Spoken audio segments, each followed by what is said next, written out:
Hello everyone. Welcome to another introductory session for our second campaign, Deum Fieri. I'm probably the most excited about tonight's character introduction, partially because we are also introducing a new player. Now, you can't see her yet, but we'll get to her shortly. So first, just a few announcements, as we always do. I do realize the lighting is a little bit difficult to see some of the stuff, but there's a reason for the lighting. So that might change the session depending on how it goes. If you are interested in just find myself here, laser cut goodies we play with, so the game box, GM screen, I think you have the dice tower, Goblin tower, things like that. Then please go have a look at my website. You can find everything there, and if you use the discount code, get 5% off. Along with that, and this time you might be able to see a hand, Slayer! Yeah, I agree with her. It's just the colors is terrible. I'll fix the lighting soon. I'm also wearing my Slayer shirt. I actually saw that now. Nice touch. Slayer, this is really disappointing. Come on, guys. Mine didn't open. I know. I shall lodge a complaint. Thankfully, I know the right people. It's a sign, you're drinking too much. Well, it would be the second one for today. Two's okay. I won't say when the other one was. I'm an acid berry. Karla's got the palm peach. I believe you will appreciate that flavor. That's why I gave it on to you. We'll drink to that. Cheers. Ooh, that is a nice one. Good choice. Thank you. Now I'm feeling more, slightly more ready for this evening. But yeah, if you're interested in Slayer, go check them out. There is also a discount code for them if you follow the link in chat on Twitch and in the description on YouTube. And then, I will quickly adjust this one. So I've been teasing this with my players for some time, but we've never really implemented it. And I think today is a very good day to start. So, one, Karla, who is sitting there, brand new to the campaign. We've played some TTRPGs before, that's why I invited her. I believe she's a very good player, although she isn't as used to D&D, so we'll see how things go. But also, Karla had a birthday recently, so I actually made a token, which no one can see, even if I zoom in, to remind her, because the agreement is that the session closest to your birthday, you get a natural 20 of your choice. Yay. So a singular dice roll during the session, you get to choose. You rather want that to be a natural 20. Now you need to choose before you actually. So I can't roll a 1 and then choose. No, so you can. So Okay. you have to choose. Are you using it before you communicate the result? Okay. Just note, if you did roll a natural 1, you still need to do a push-up. Yes. So the other thing that is important to remember, if you don't use it tonight, you do use it. No, it will be used. So, shall we get into it? We shall. I'm excited and nervous. So, I just want to drop this a little bit. Be gentle, it's my first time, please.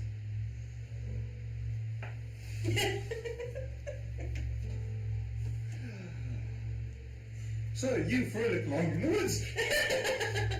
Look, squirrel! Not quite.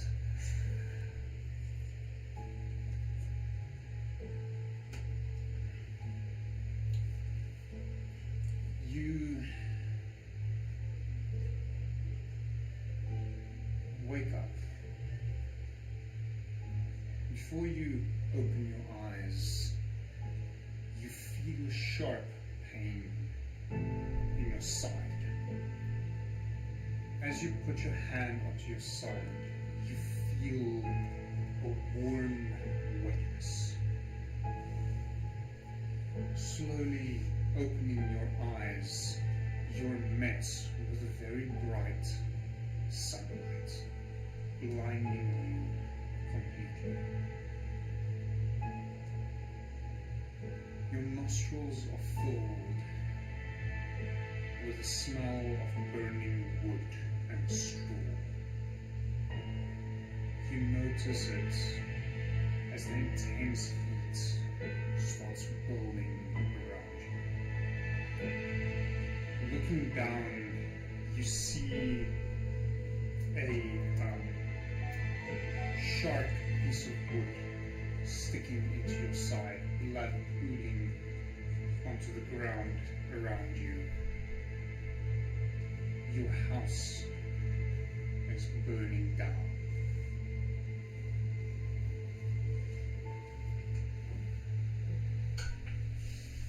Where's my sister? It's the first thing that pops into my mind. Roll me a perception check.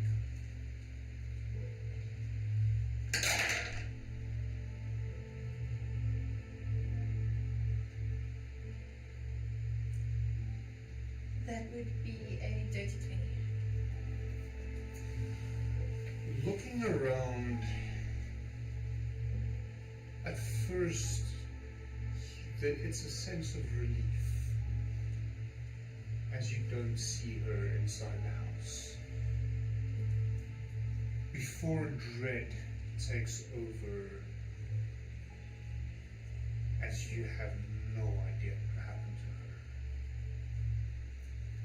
Thinking back, the last memory you had was a soldier who you had helped before come to your house with 4 of his friends.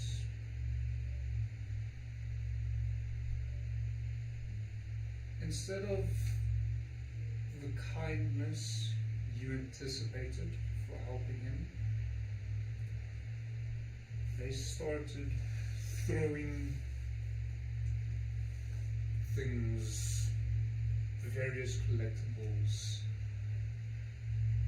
relics of your mother, shattering them piece by piece. As you tried to stop them, you got shoved to the side. It hit the back of your head hard, and you saw one of them grab your younger sister before you blacked out.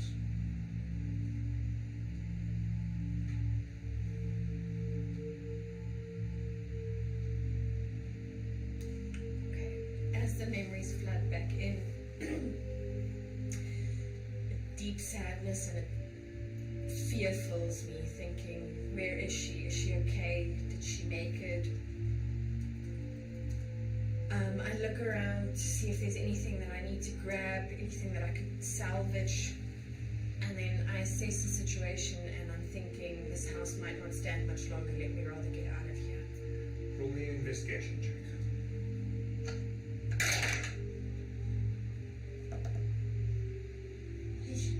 Ouch. That's just an 8. The structure of the house, it doesn't look too good.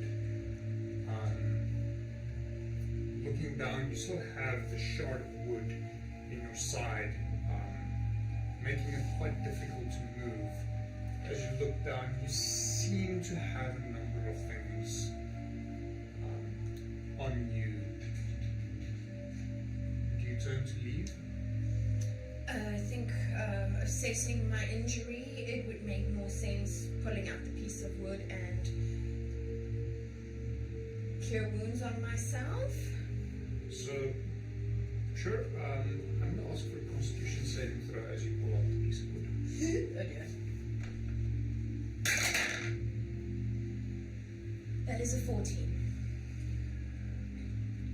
You bite down hard, grab the piece of wood by 2 pieces, and quickly pull it out. There's a sharp pain, and blood starts gushing down. You feel it wet, the wetness of blood flowing down your leg.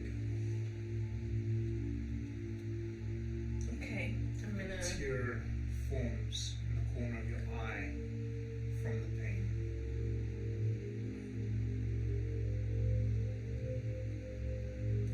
With as much concentration as I can muster through the pain, I cast Cure Wounds on my side.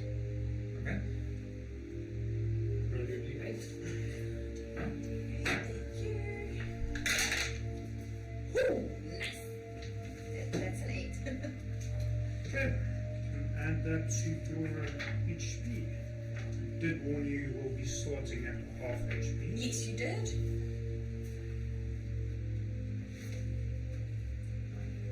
Just suddenly forgot I noted where your stuffs are in their handbook. Oops. I shall do so momentarily. Okay. Alright. So the wound closes up enough that the blood stops flowing. At this point, I'm going to ask you to roll me a dexterity saving throw as you notice the first piece of the roof starting to cave in. That is a 19. You manage to quickly duck out of the way. As the as the roof rafters come crashing down, you do not have very long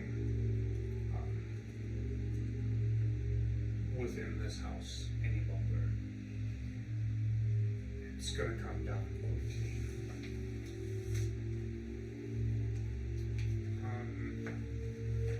Looking around,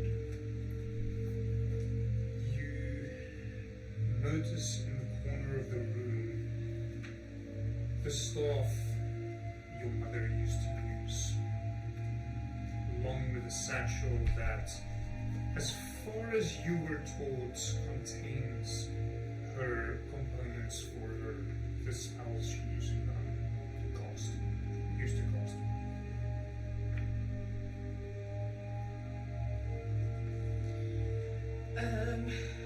There is some fire in the room.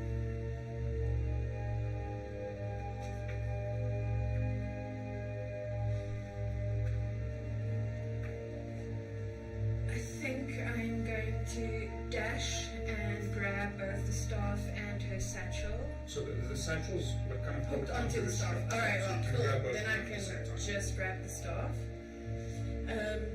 And in my motion to get out of the house, I'm going to give a quick last scan to see if there is anything else that's important, anything of my sister's. Roll another investigation check because you're looking for something specific. Will give you advantage. That means I get to roll twice. Twice, take the higher of the two results.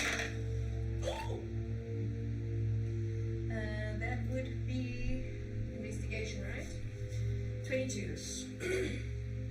22. Looking around quickly, you spy on the opposite side of the room. A small stuffed bear, flames licking up on its side. That's Nera's teddy bear. I'm definitely gonna run across the room, grab this. I can't leave this behind. I have nothing else of my sister. Now I'm gonna say roll me acrobatics quickly. Oh, wait.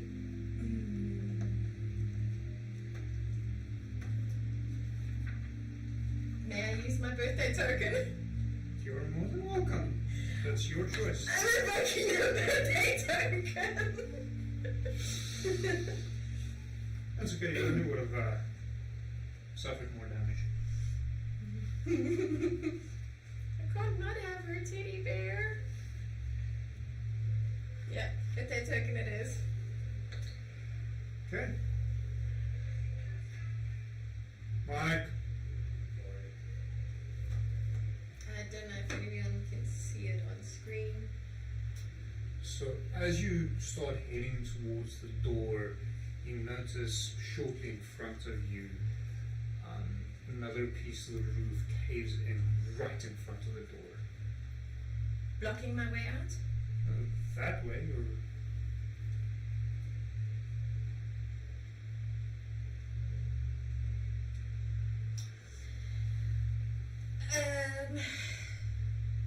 We had a simple hovel with just one entryway, but I know there's a window behind me. so looking around quickly, passive perception is reasonably high. You do notice, where the roof caved in on certain locations and where you initially fell, there are holes appearing in the roof. The window, it's there. You can try and get through it, but it is a smaller window, more to let in some additional light into the small interior than to be a large opening. Glass is reasonably expensive, after all.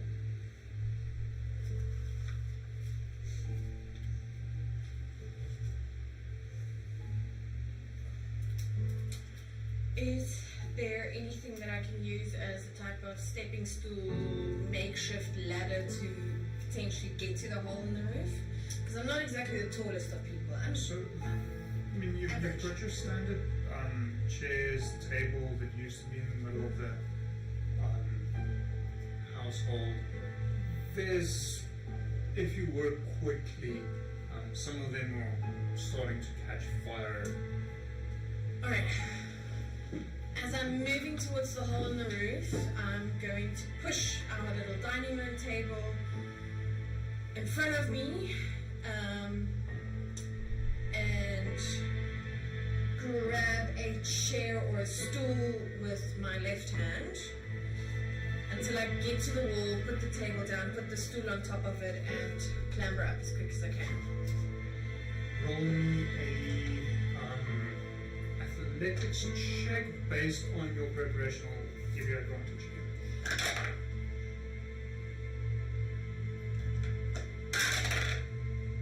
Nice. That would be a 21. You take a step onto the stool, onto the table. At another point, you find a foothold, step up, burst through the smoldering embers of what used to be the roof of your small little hut, and land, the stereotypical superhero pose outside, clutching your mother's staff, her components pouch around your back, and your sister's scorched teddy in your hands. The smoke from the house getting thicker, creating a large column that lifts up into the sky. Around you, you notice your familiar habitat. You managed to jump out the back of your small hut, so you're currently only several feet away from the edge of the forest. Forest that is, at least of the past couple of weeks, been renowned for the strange creatures that lurk there.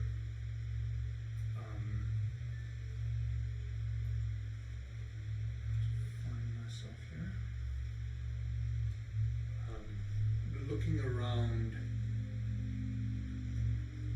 it's open both to your left and your right. Currently, the house, you're not too worried that the fire will spread to the forest itself. It has rained quite recently, so the wood is wet, everything's still fresh. And there is a fair amount of space between your hut and where the forest begins. Listening closely, you hear the sound of fighting coming from the center of this small little village. Yells echoing, steel clashing, meeting steel.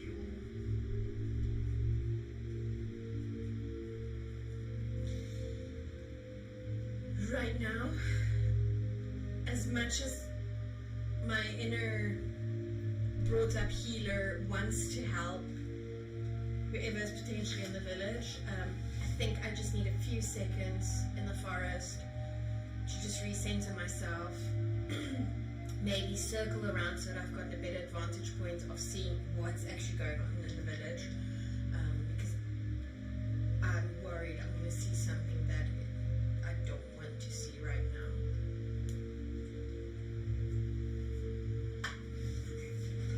Okay. So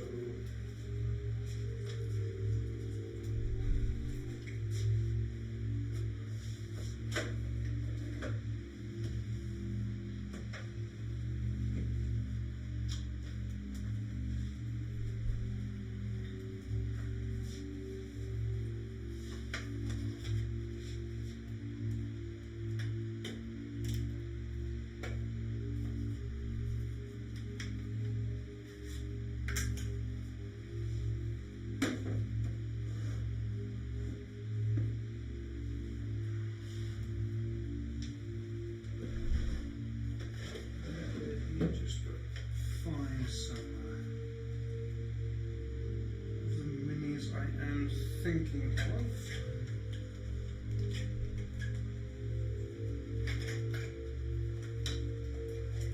I can give you an animal shaped mini for myself.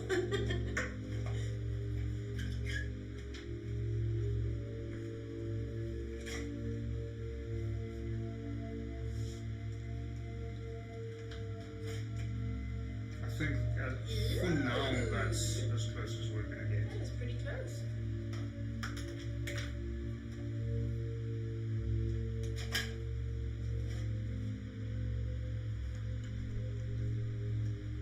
I didn't realize you could slot your mini in there.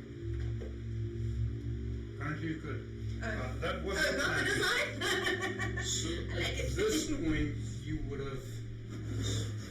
This is more average. Ignore the windows. I was going to say that's a very nice big house. Yeah, Looks like we were bougie people. represent some things. Ding, ding, ding. Let me quickly just go find.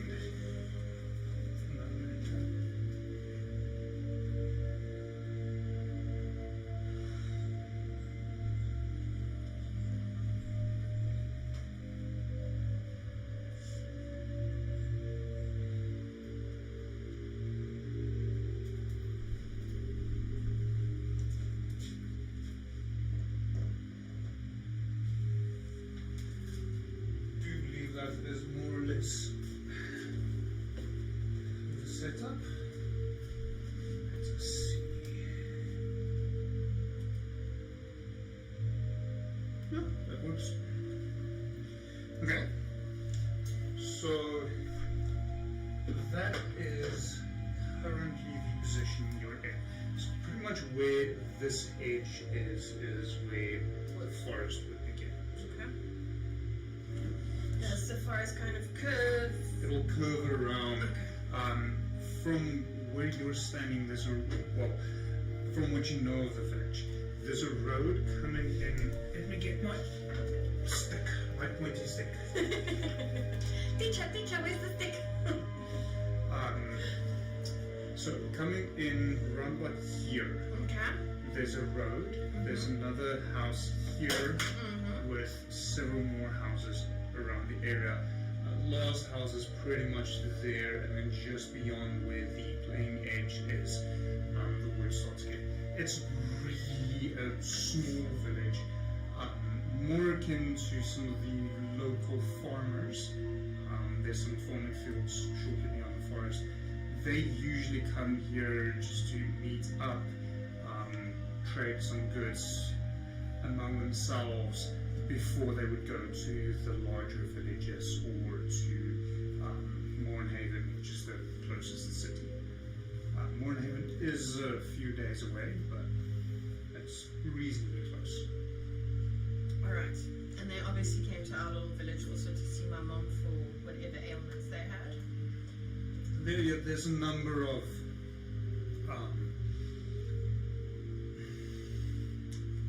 services here that they could have used. So healing, not really a blacksmith, more a jack of all trades kind of person that can do a little bit of carpentry, a little bit of the basic blacksmithing and stuff. So not a weaponsmith, but I think it's called cobbler specifically, that does horseshoes and fix some farming implements and so on. I want to say farrier, but isn't that someone who fixes guitars? I think you are correct. Fixing the guitars is a luthier. There we go! Farrier is the Farrier one who would be the does correct horseshoes and basic weldy-bandy stuff for farm stuff. Okay. So, I mean, farming equipment is always in need of repair, and having someone that can do a little bit of metal work, a little bit of woodwork and so on is good to have on hand. Definitely. There's also a slightly older couple, more akin to retirement. They have a small farm close by, but it's more, they have people farming for them. They're just the owners. They're a little bit on the older side, so they don't do the farming themselves, although the husband still goes into the larger village to sell the goods.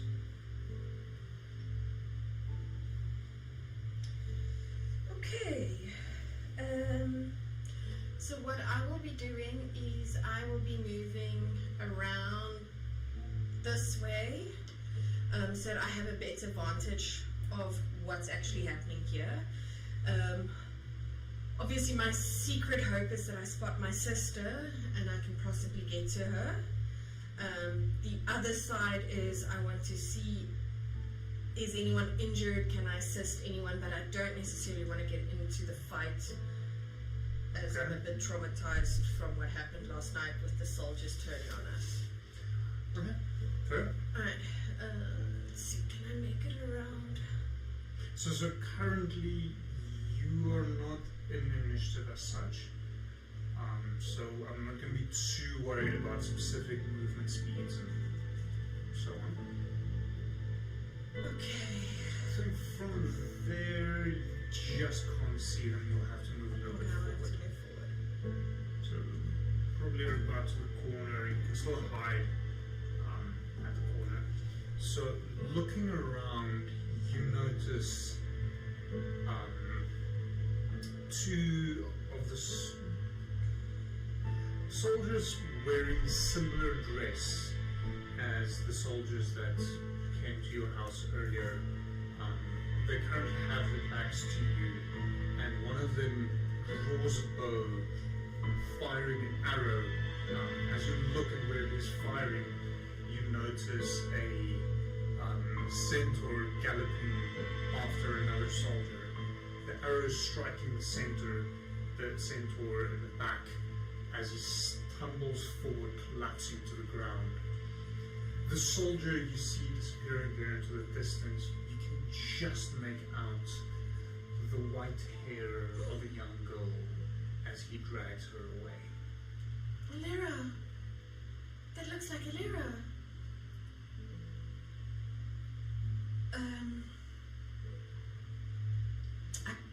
I can't stand by and let her go. I'm going to use cantrip magic stones, Okay. which basically allow me to pick up some of the pebbles around my feet and throw them at the soldiers closest to me with a bit more force than just a normal stone would hurt. It's basically bludgeoning. 1d6 plus your spellcasting ability modifier. Bludgeoning damage. That is if you hit them. That's if I hit them. It does say 1d6 plus 3. I'm assuming that's Yeah, so that would be your my spellcasting spellcasting. Okay. modifier. Sorry. I'm just Getting looking used at to the this. basic spell Oh, itself. thank you. Okay. Yeah. So I can throw up to 3 pebbles at a time. Okay. I don't have a slingshot. That would have obviously helped me.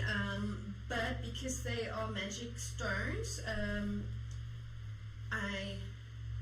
they do have a range of about 60 feet. So I should technically be able to reach at least this guy.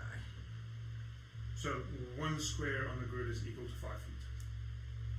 How do you count diagonally? You count diagonally. 3, 4. So that's So 5 total, so that's 25 feet. 35 feet. Okay, so that is definitely... Actually, both of them are perfectly in range. Okay. Okay, I'm obviously first going to try and hit the one guy. All 3 stones. What do you want to... All 3 stones at one guy. For the sake of it, I am going to ask that you roll initiative for me, please. Sure. I don't wanna. You initiate the combat. Okay. That'll be an 18 for me.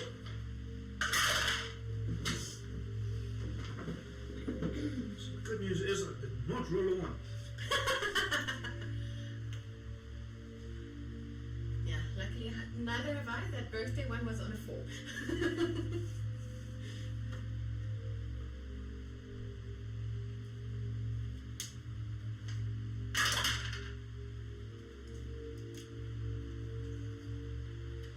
Okay, so let us introduce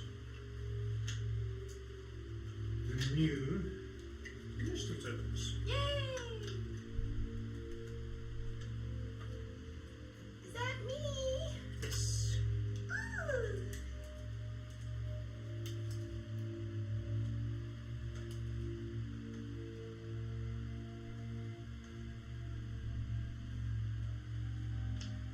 Okay, so top of the round. Well, you've got surprise round first. Oh yes. So you get to do your stone thingy. Alright. You can split them between them if you want. No, I'm thinking if I concentrate all 3 stones on the one guy, my chance of actually doing enough damage that he potentially is incapacitated is ever so slightly higher. And then I can deal with the other one in the next split second of my thinking. Okay, go for it. Alright, You need to roll attack on all 3. on all 3 stones? Yes. Okay, and do I have any bonuses? So it will be your, should be your spellcasting ability modifier.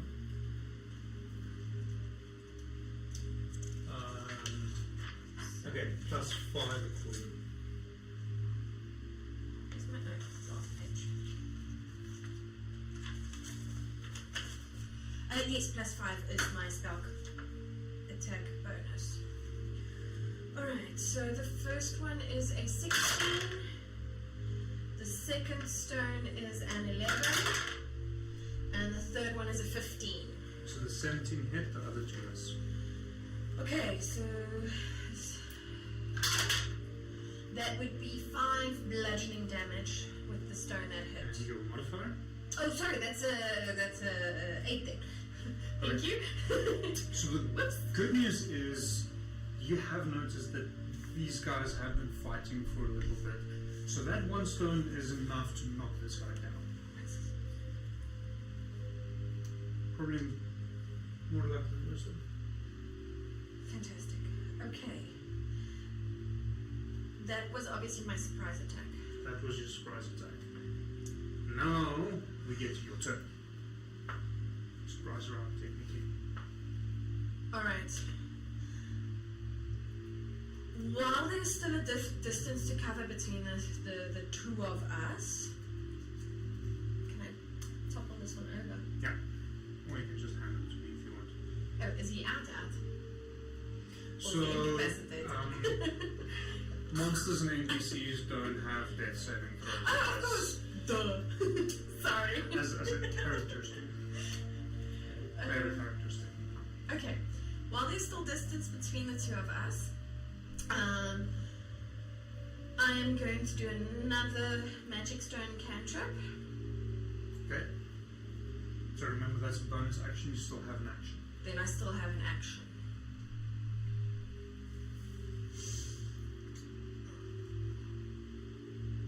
I think for my action, there's a house here. I'm thinking of ducking behind the house. What we can do to maybe assist in the visual aspect. No, that's what I really want to have in mind. But it works. It's fine, it's a space saver. We can move this guy out of the way if you want to. Well, my thinking was moving everything. Oh, moving everything up a little bit. Okay, yep, cool.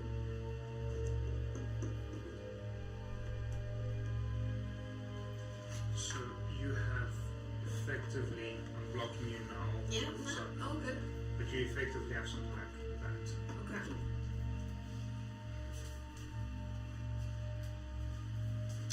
Right, yes. So, bonus action or... It depends on what you want to do, and it depends on how you want to do it. So, just note, if you say you want to try and hide as your action, and you do that first, the moment you cast cantrip as a bonus action, you're revealing yourself again. But if Yeah. you take a bonus action first and then hide, That's the plan. I want to first throw the stones, and then I'm actually kind of ducking behind the house so that he doesn't know am I going that way or that way, buying me some time to circle around again. okay? Right. Okay, so again, I'm picking up 3 pebbles or stones or thingies. That is a 10, a 9,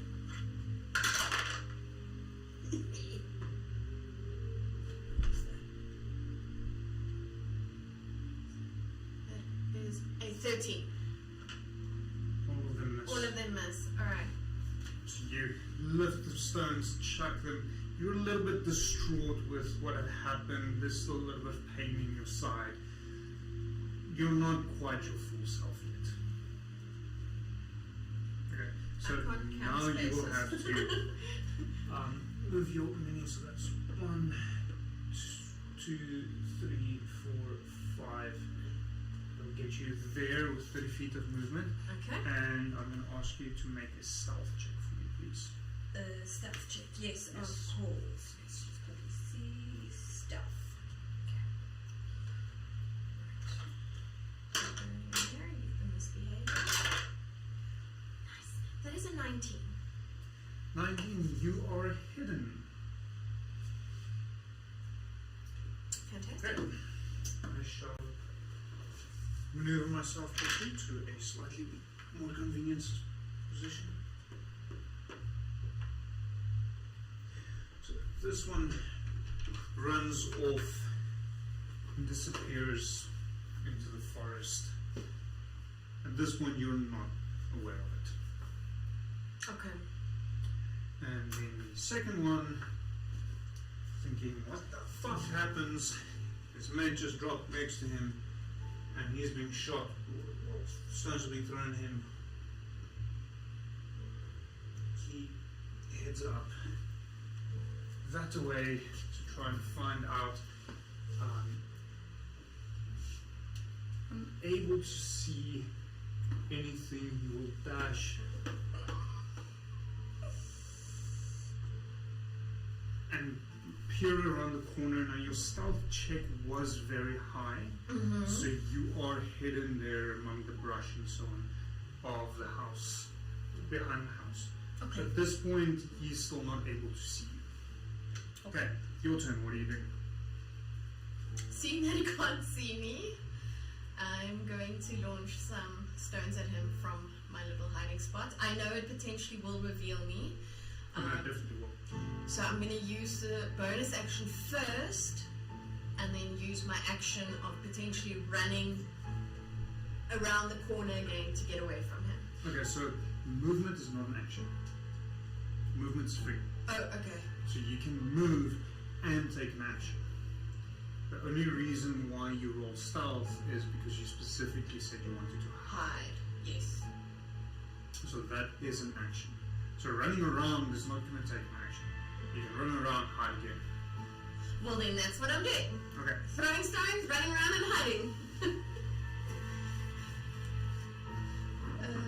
Okay.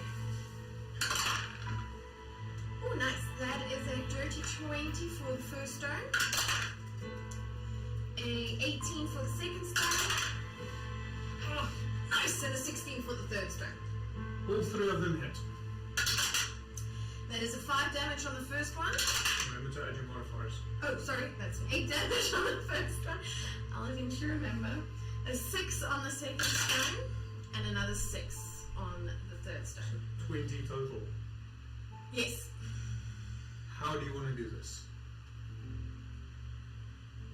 I'm so sorry, I didn't want to hurt you that badly.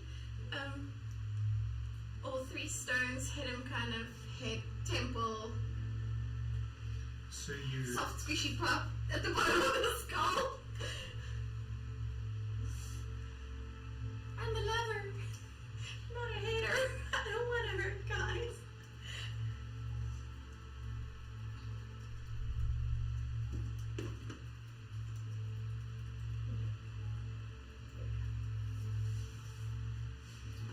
So you lift 3 stones and send them flying with surprising force into this guy. You see the one entering just on the side of the eye, causing his eye to explode outwards. The rest of them all over his face, hitting the back of his helmet, and kind of you get the idea it's ricocheting within his skull, causing whatever's inside there to turn to mush and falling to the ground. I'm so sorry, dude. Okay, well, seeing that I don't need to run away anymore, I'm gonna walk over to him and check. You know, the inner healer in me always wants to help someone, so I'm gonna walk over to him and check if there's any chance of me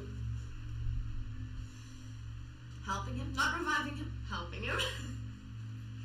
Okay, so you can step out. We are currently out of initiative, so you don't have to worry about specific movement speeds. Alright, I'm assuming I notice there's nothing I can do for him.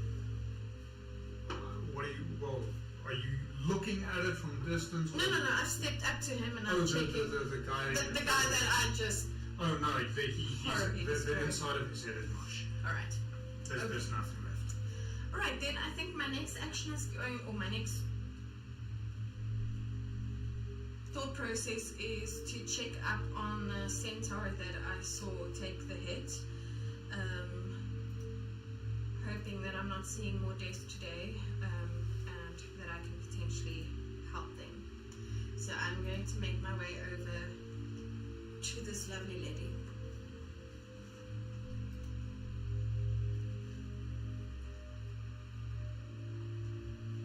Okay. Stepping up to her, you notice several gashes, some arrows sticking out of her, but a distinct lack of blood.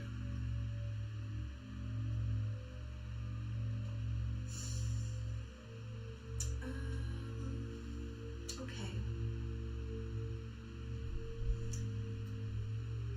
I'm assuming there's a pulse and everything is fine, in terms of like, I No can... pulse. No pulse.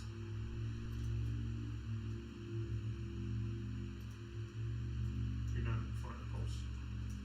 Okay, out of character, just because I'm not 100% sure. Cure wounds, would that help in this case? Probably yes. Yes, okay, alright. Okay. In that case, I am going to do cure wounds to see how much I can revive her. And depending on what is then left in terms of scrapes and bumps and bruises, I'll do some herbal poultices and patch the rest up. Okay. Roll your cure wounds.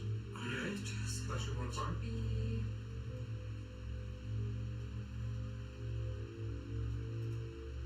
It says 2d8s. 2d8 then. My apologies. No, all good. Okay. Yes, 2d8. That's 11 plus modifier.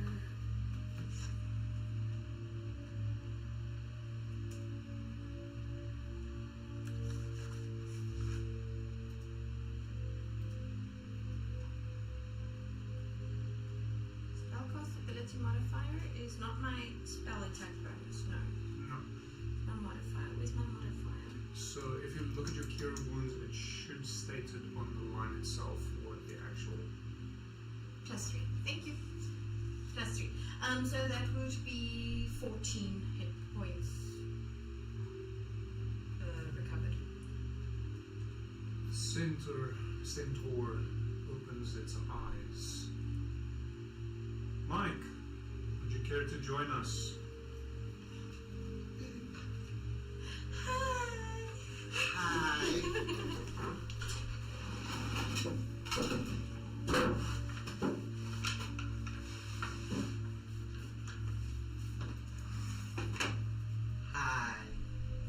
Welcome, Mike. Thank To the you. insanity that is campaign 2.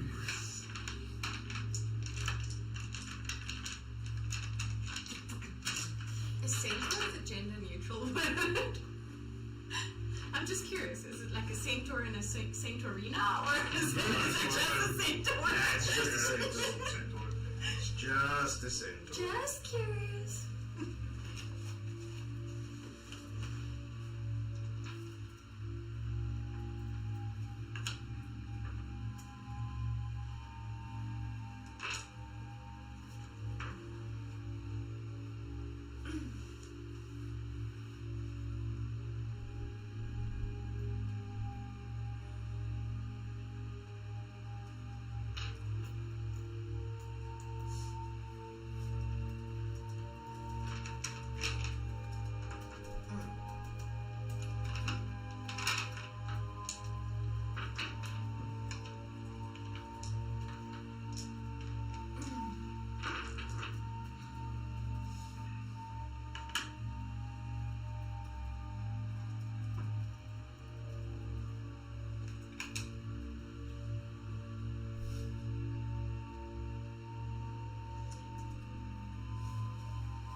I'm just cracking out some other players first.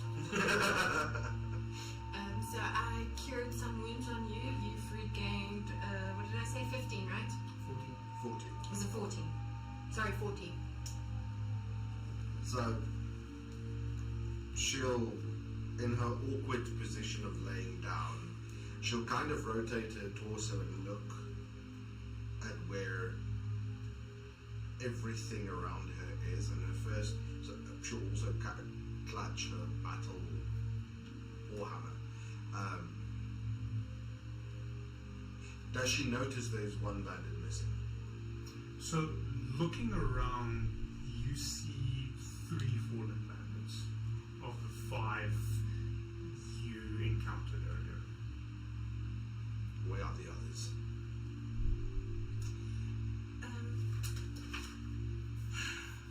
I unfortunately killed one. Didn't mean to. And I think the other one of my sister, he ran off in that direction. We need to go rescue her. Agreed. So she'll kind of awkwardly get up and on all, with all 6 of her appendages. She's technically an insect.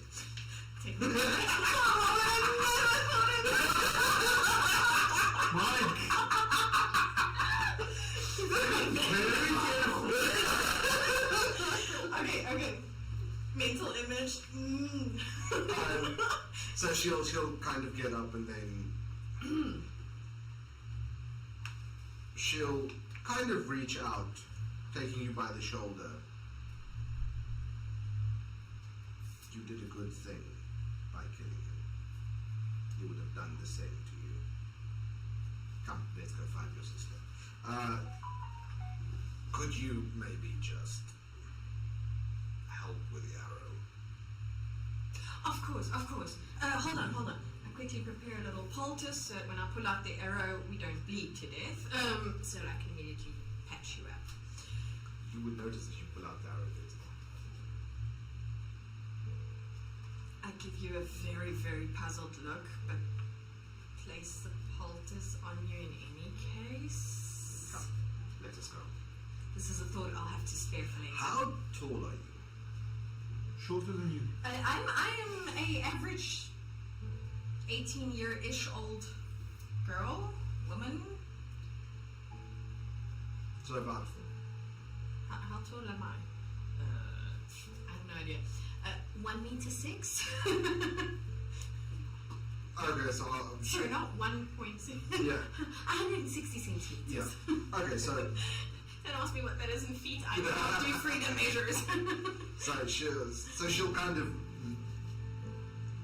lean down so that you can reach the spot in her back. She's considerably taller than you are. Everything included. Come on, let's go. And then, which direction did they go? They ran off that way. Would I be able to see any form of tracks? Roll perception. Oh, for fuck's sake. No. Hold on. Let me at least add a modifier. Which I believe is 0. Yeah, that's gonna be a full. No. Your Um, passive perception is 10. I will be surprised if you have a A modifier. modifier. Alright, let's go, we'll find it. And she kind of starts trotting off in the direction from when that you pointed out. I wouldn't know how to point you in any other direction because I was busy engaging this one, so I just saw him running off in that direction. So we're heading in that direction. So she'll head in that direction. She'll also keep her ears open in case she tries to. She'll actively try and listen for a struggle, knowing that there's someone with it.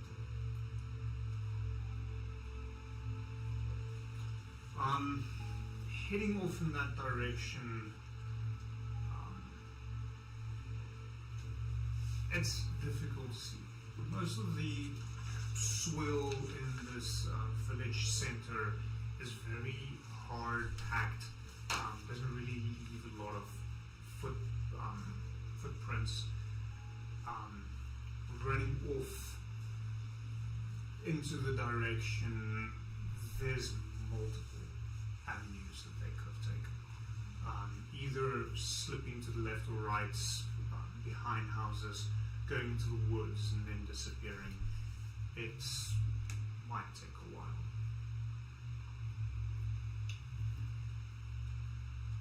So this centaur will kind of look at all the avenues they could have taken, and you'll see frustration building in her. She's tense. She's not sure what to do or where to go.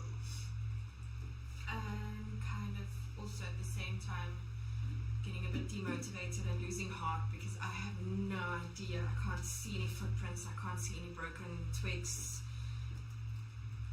I have nothing that indicates in which direction he took my sister.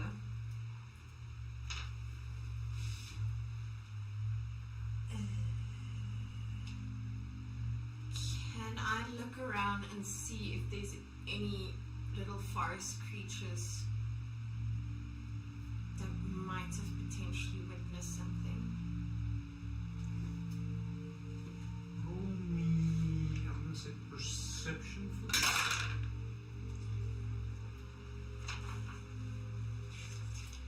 It's a 15.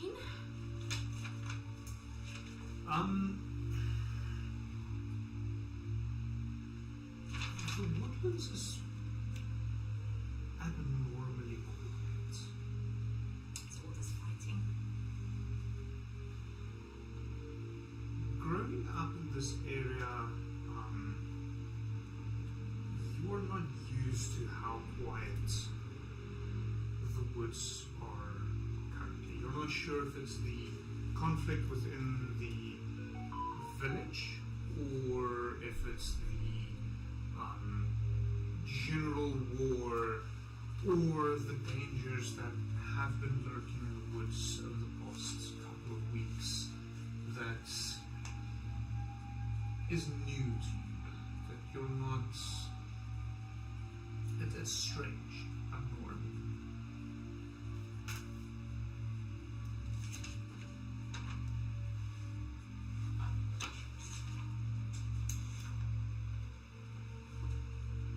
These woods aren't the woods that I've known. Everything feels so eerie at the moment.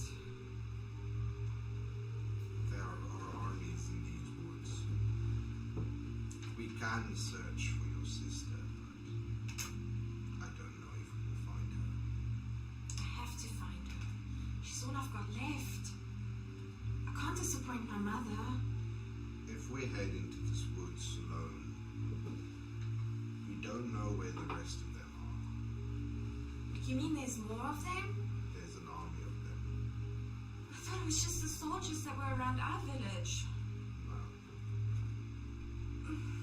There are thousands dead, but for every 1,000 dead, there will be at least hundreds more roaming the countryside.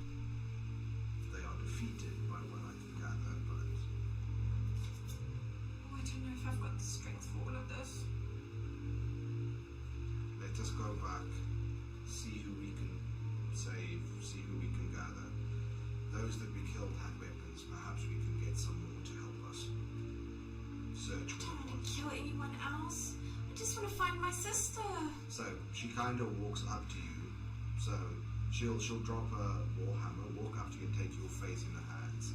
Look at me. Shall we do the hidden thing? Death is a part of war. You are in a war now. You will have to kill to protect your sister and those you love. It's who we choose to kill that matters. I was taught kindness is always the way. And kindness means nothing if it is not reciprocated. They will not reciprocate anything except hatred and violence. That's how I lost my sister in the first place. I was helping that soldier the night before.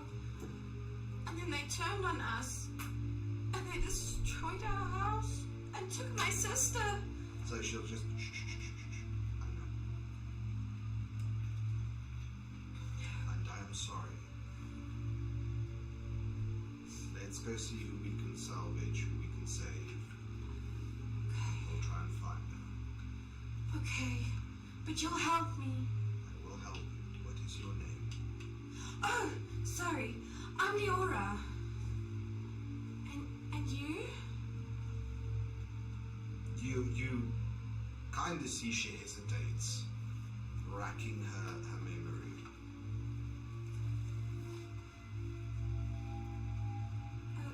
The person I was is no more. I don't have a name. Oh no. You have to have a name.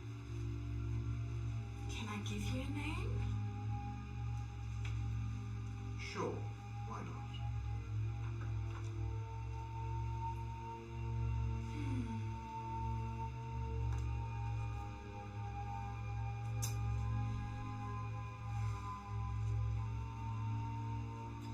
You've got a hidden kindness to you.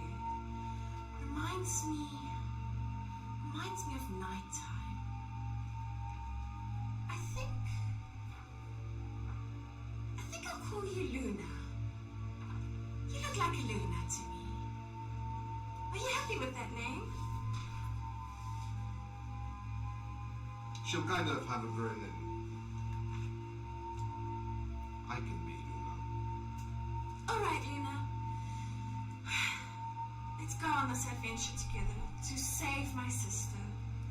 First, let's gather everyone in the village left.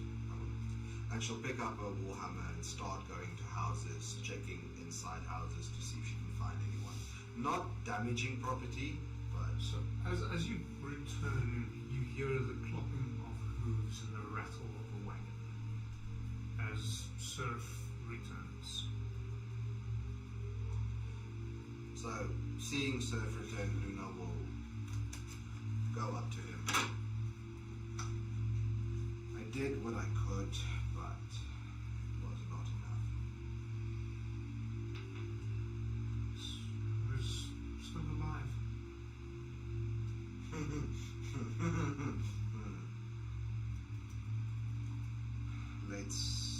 Will you help? Let's see what we can gather from the dead and who else might still be around. It would be better for you two to try and reach people hiding. They don't know me. Oh, I know everyone in this village. This is where I grew up. And I can help heal them and make them feel a little bit better. All right, let's go look. I'll knock on these doors. So Luna will start gathering whatever she can from the dead. Weapons, food rations, armor, whatever there is. Dragging their corpses to one side and making like a big pile of whatever she's looted, kind of in the center of town. Okay, so of the corpses, all of them have, if I can get through my notes, all of them have a long sword, a long bow between the 4 that is dead. You managed to find about 25 arrows that's still usable, as well as some leather, or all of them have leather armor except for the group leader who has a chain shirt. Between the lot of them, they're not, they're soldiers, they're not really particularly well off. You managed to find a total of about 6 silver pieces and another 5 copper pieces.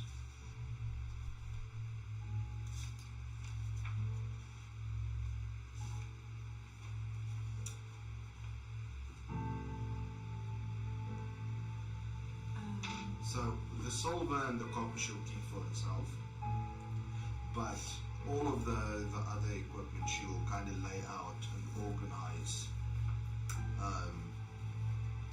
Armor with weapons, creating like 4 individual sets of a longbow, a longsword, some arrows, and a form of armor. Kind of just organize it as that, while the rest gather survivors and townsfolk. So, most of the villagers are completely unarmed. A number of them are dealing with shock with what had just occurred. You're all aware of the war going on around you, but it's never been this close to home.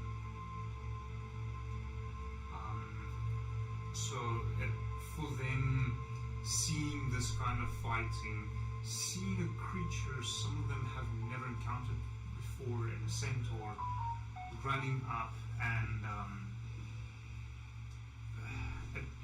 defending people she never knew, trying to rescue people, it's completely unheard of in their frame of reference.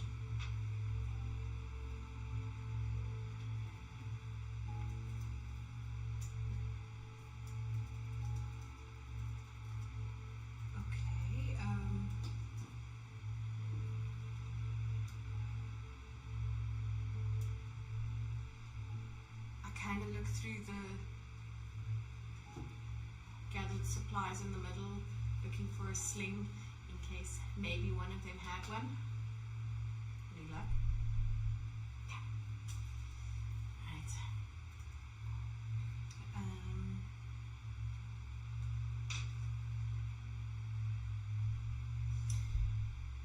I think my next action, or my next process, is going to be asking the survivors if any one of them noticed in which direction they took my sister, that we can possibly get a better heading, a better direction in which we can travel. Most of them appear to have been, I don't really want to say enamored, but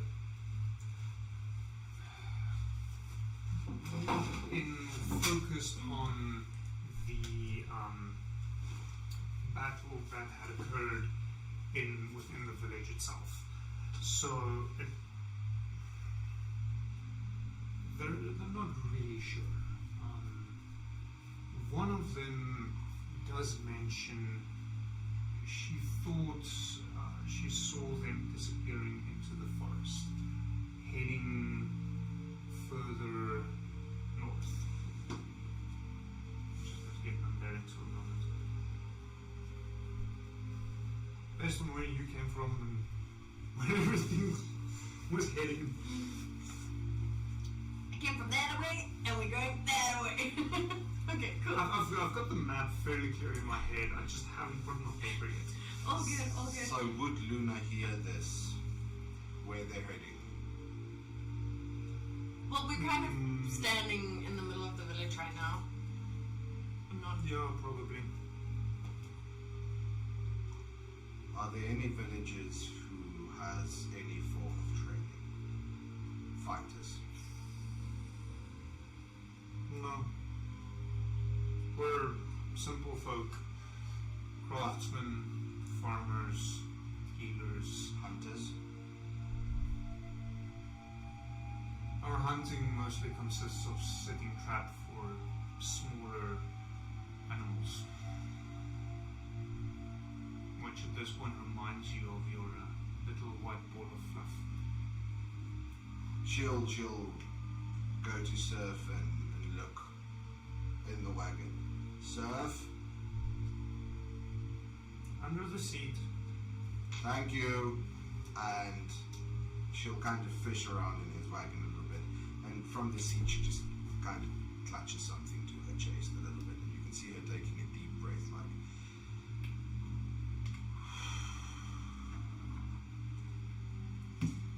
I walk up to her and I go, my sister's burnt teddy in front of me, and I go, I know that feeling. This is all I've got to hold on to. Is it something that you found? So she'll remove her top hand, and in her arms there's this white bunny rabbit curled up.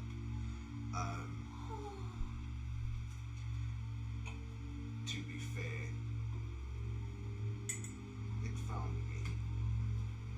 And she will kind of hold this bunny out for you to inspect.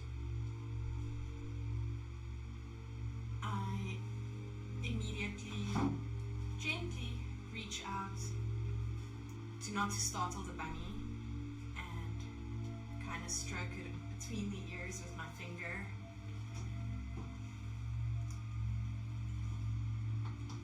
I notice the bunny doesn't shy away from me or move, and I look up at her and I go, lately animals have been more comfortable with me. I've been able to almost talk to some of them. She'll give you this quizzing look, but she doesn't respond. She kind of just pulls this bunny closer. Right. I forgot her accent. Jeez, I haven't been speaking with her accent The whole week. the whole week. It's terrible. See, that's why I don't do accents. Yeah, accent. I'm playing a female. I kind of have to have an accent. I don't want a female character sounding. You can always have a higher tone. I know, then I'll just choke. If I can do the low voice, you can do the high voice. I think it is then time for us to perhaps She's back. I think it is time perhaps then for us to go look for your sister. Oh, yes. Oh, that would be amazing. Fantastic. Tremendous. Perhaps we should rest the night. There's no.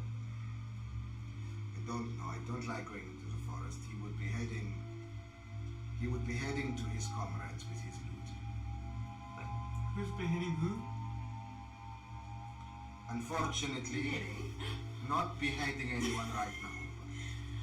But if he gets to his, what would they do to her? Would she be safe? She will live for a while. We have time, but we cannot run blindly after them. They will kill us all if they see us. And there is only two of us.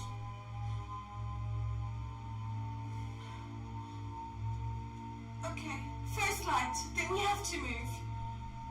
We will spend the evening preparing. I must rest. I am spent. At this point you hear a loud crash as what was remaining of your hut comes crashing down in a burning inferno. Oh no. Now I've even lost our house. I can't lose my sister too. So she'll kind of take your chin in her hand, making you look up at her. You got to look at her. Sorry.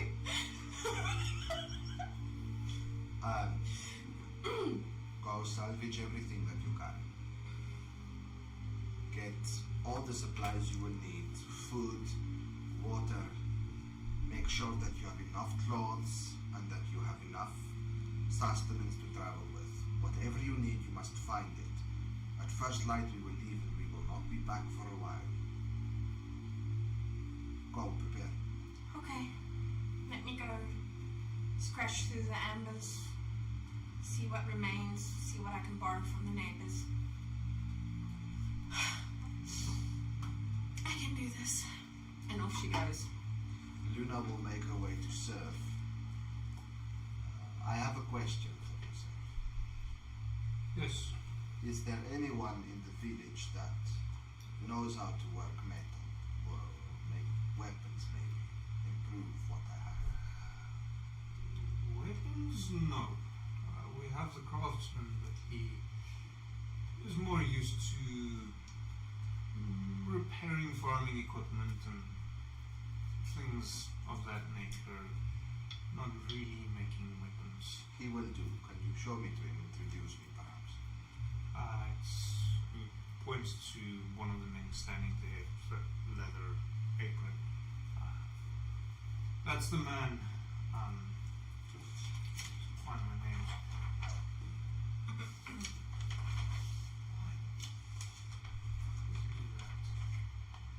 Oh, that's Bob.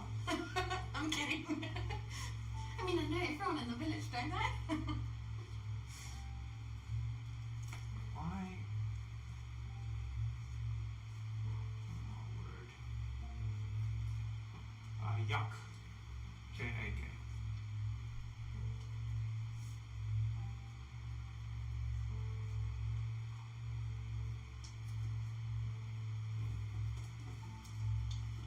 Do you care to introduce us?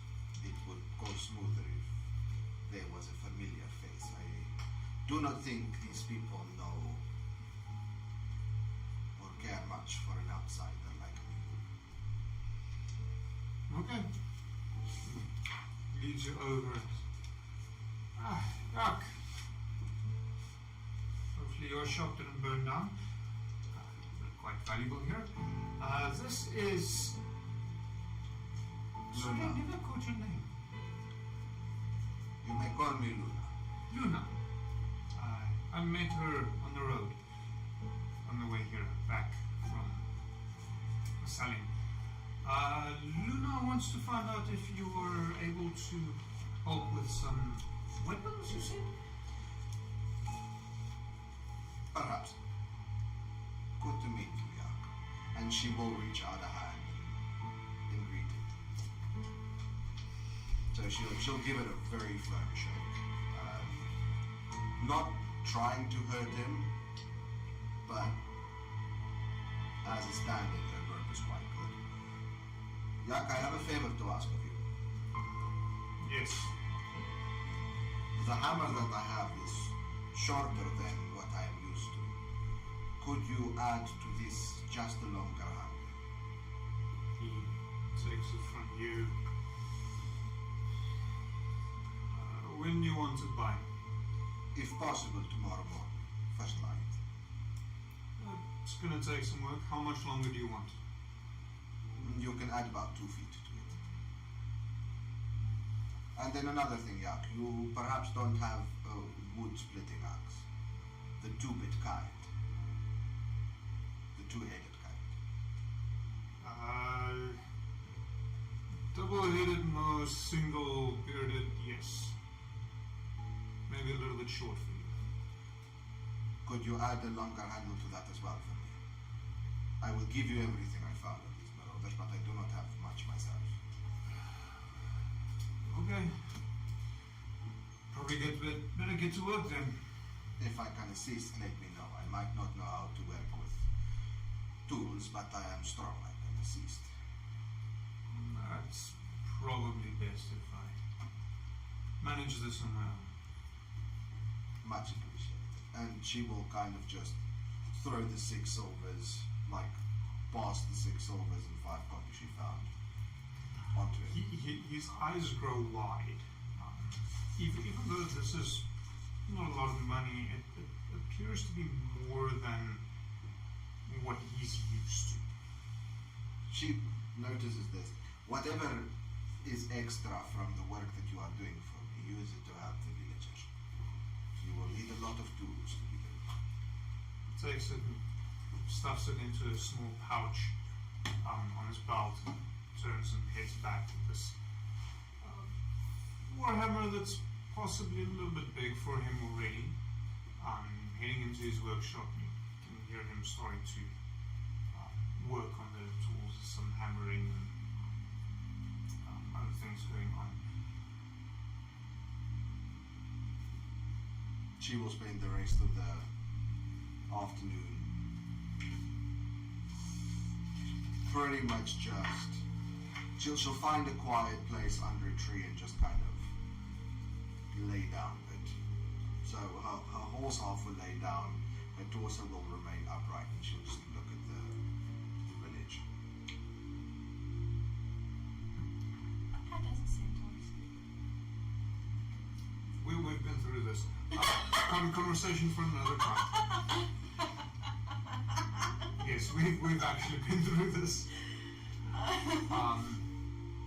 So the fire in your hut dies down as night begins to approach and leaves only a number of glowing embers.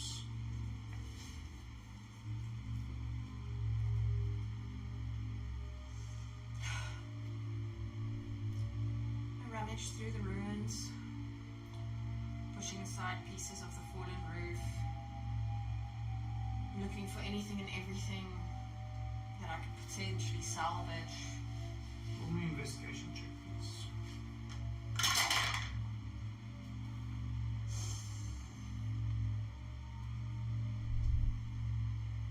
That would be a 14. Being a herbalist hut, there's almost nothing left.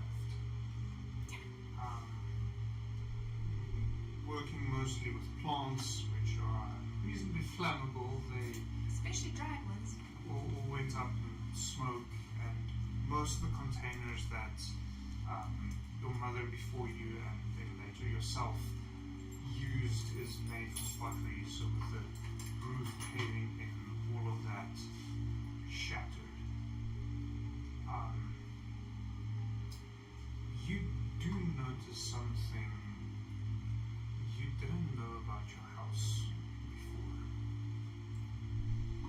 under one of what used to be a straw carpet, you notice a latch.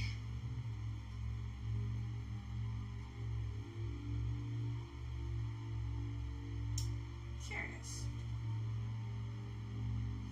I walk over and see if I can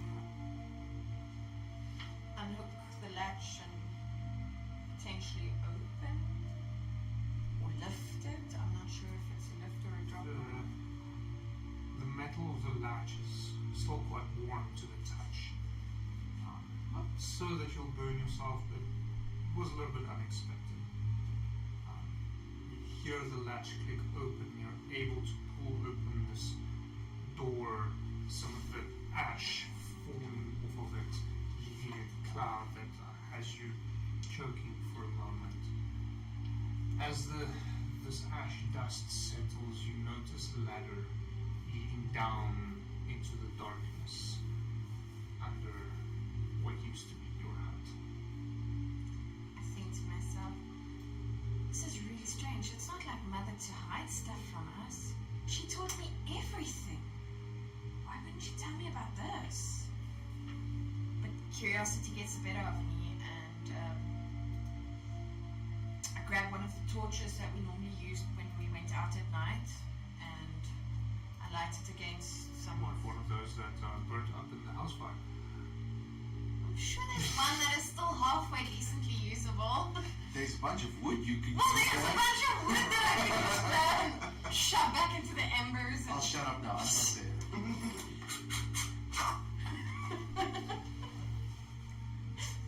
I take something that's burning and giving me light. You managed to construct a torch of sorts. Stepping down, you step into a basement area that hasn't been used for quite some time.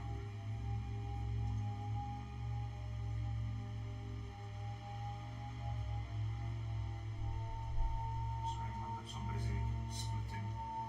Beeswax. Time about Beeswax.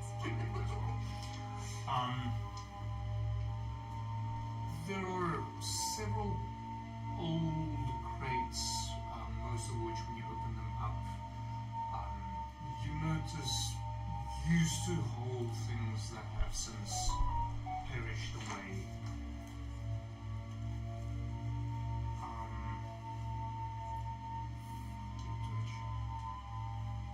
I'm busy live streaming, and then they start recommending other channels to me. No. This channel is currently live. The audacity. You bitch. Like, have you thought this through? You do notice in the one corner what appears to be a traveler's bag, prepared in case of need, along with two smaller bags next to it.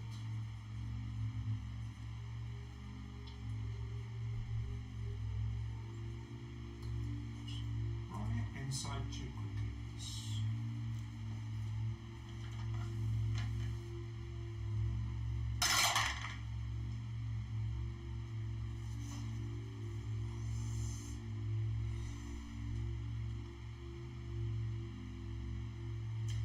That is a 7.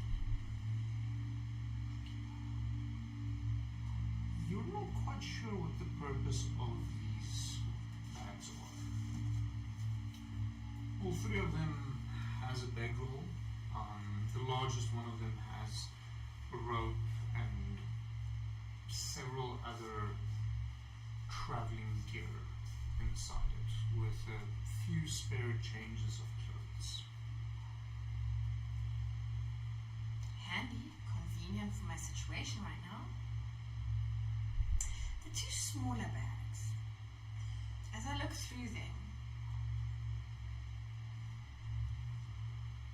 is it clothing that is my sister and my size, but maybe a few years younger. Roll inside.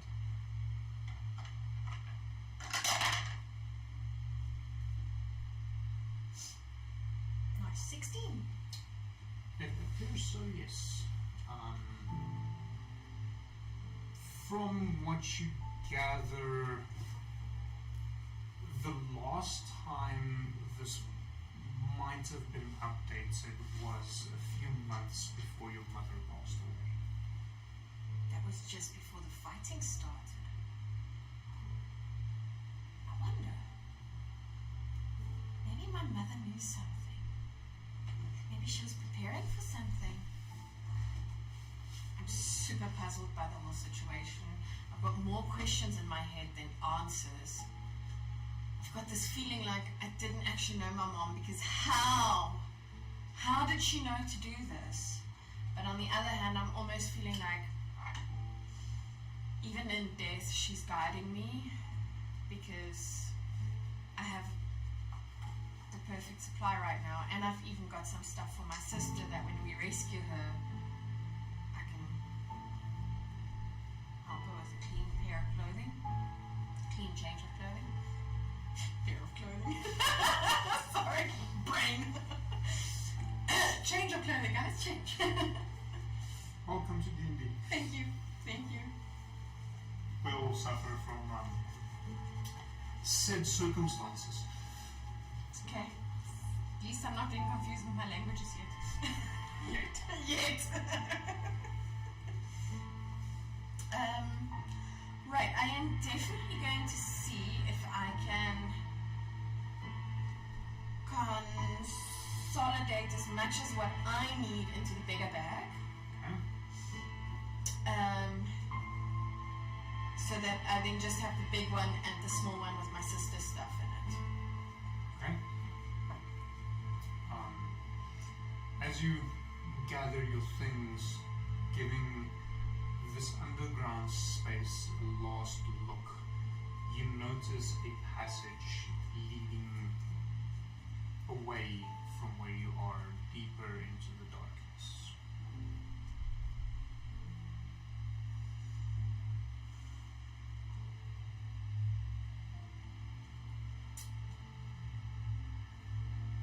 On the one hand, curiosity is prickling at me, and I really want to go down that passage and find out what my mom knew. What was her plan? Where does this passage lead? On the other side, I'm thinking, I don't want to go down this road alone, because I don't know where it comes out. I don't know what I'd find on the other side. I don't know if it's going to lead me to a safe haven or to just more death and destruction. And I don't know if it would lead me away from my sister. So I'm thinking I'm going to scan the room one more time for anything useful. Then I'll leave the room and cover up this hatch in such a way that you wouldn't notice it unless you knew it was there. But I also don't want to make it too obvious that, oh, I'm covering up something there. In the hopes that once we found my sister, I can always come back to the village and look more into the secret other side of my mom. Okay. Just roll me a sleight of hand to try and cover it up.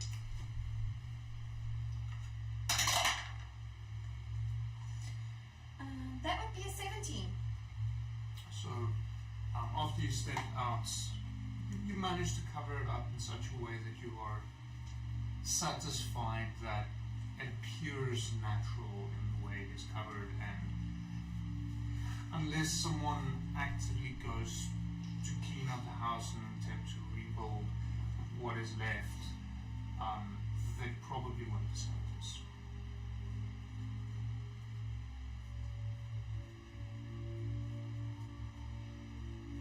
As you step out, the sun has fully set. I'm assuming you're heading over to Luna. Luna, sitting there upright, has been given a plate of food, and there's another plate waiting for you. It's nothing special, but it's hot. Some steaming stew. How long would have passed since they split ways and Luna went to lay down? Less than an hour. Okay, Luna would be eating her plate of food. And then if there's like crunchy bits of vegetables still, she would kind of feed the rabbit as well, giving it little pieces of bits and bites.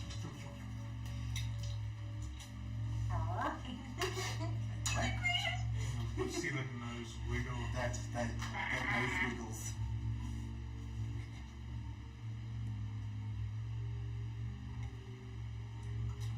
I sit down next to Luna. I give her like a thanking nod for the plate, not knowing if she deliberately organized it for me or whatever.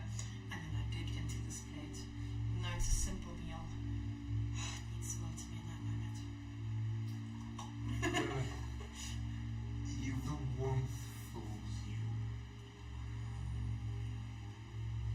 It is the first comfort you've had in what feels like an eternity.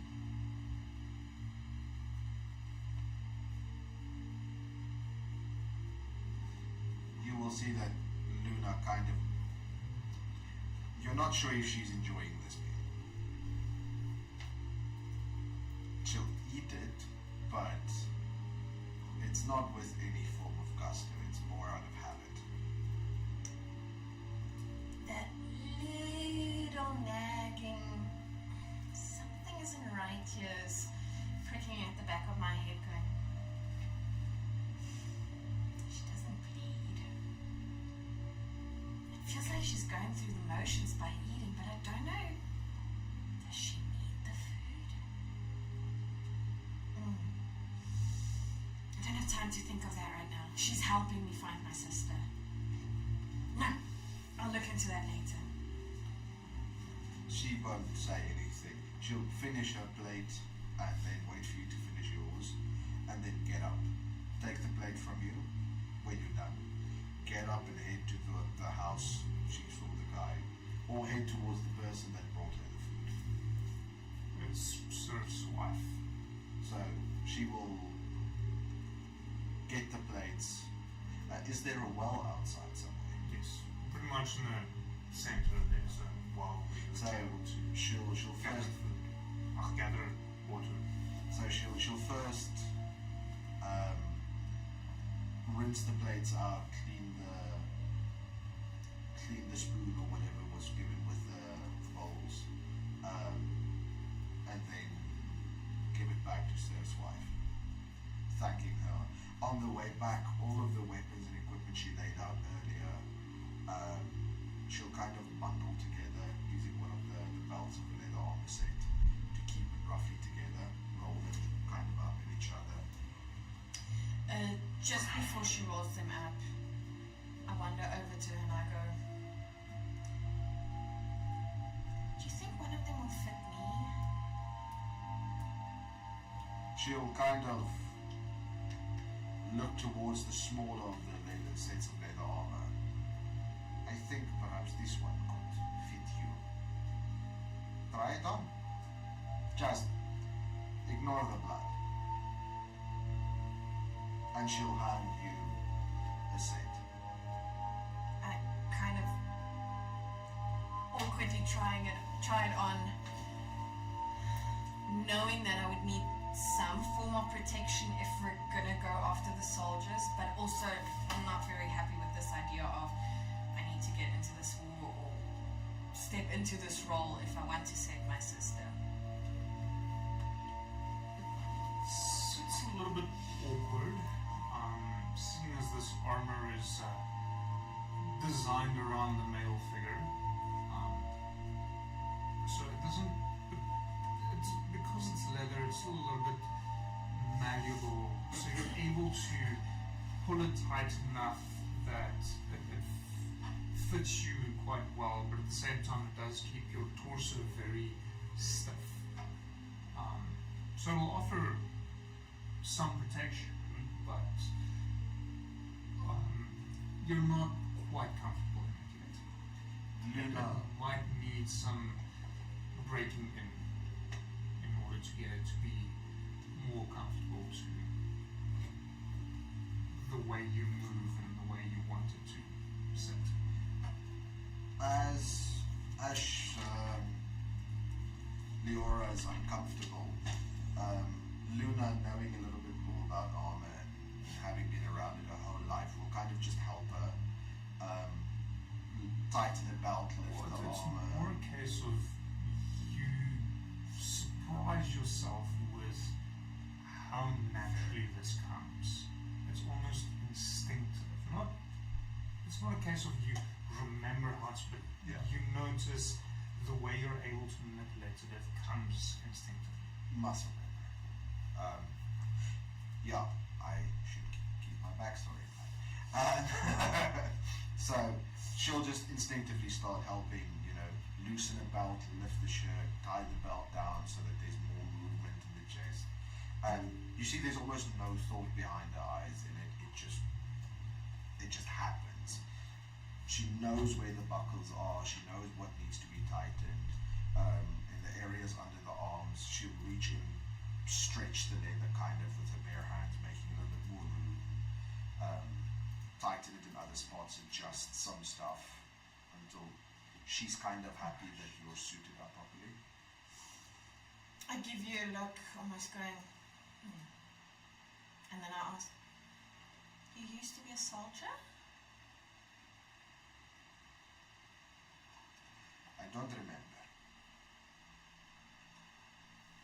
What happened to you, Luna? Where did your memory go? If I knew, I would tell you, but I cannot. I am here. And I make my choices. That is what I know. Well, whoever you used to be, Luna, you've shown me kindness. You've got a good heart. Like Mom always said, kindness should always be given freely, because if it doesn't, this world just takes it from you. So she'll kind of ruffle your hair. Don't go on soft on me now. We have a hard road ahead of us. But thank you. I will try to be as helpful as I can. Just make sure that you don't get shot. I'll hide behind here if they start shooting at us. At that she'll grin. Ruffle up your hair a little bit more, and then continue rolling the armors and the weapons. She'll also hand you a longsword. She'll kind of instinctively, I guess, just hold it out to you. I will teach you how to work with these. I give it a very suspicious look and go, I wouldn't even know where to begin with that. I can do some harm with my staff. I've been practicing with sticks my whole life. And I've got, and she pulls out the sickle that she used with her mom to harvest herbs. No one should get in my way. I've got this one in my hand, with like a little semi-evil smile on her face. So she'll put the sword back and roll up all the gear and tie it to a bundle and kind of into a traveling strap that she can carry over her shoulders. And as she does this, oh, woe to the world, a young little girl has found a sickle. Whatever shall we do? I'm more dangerous with this than you think. Oh, I believe you. Now all we need is a dragon for you to slay. No, I can't harm animals.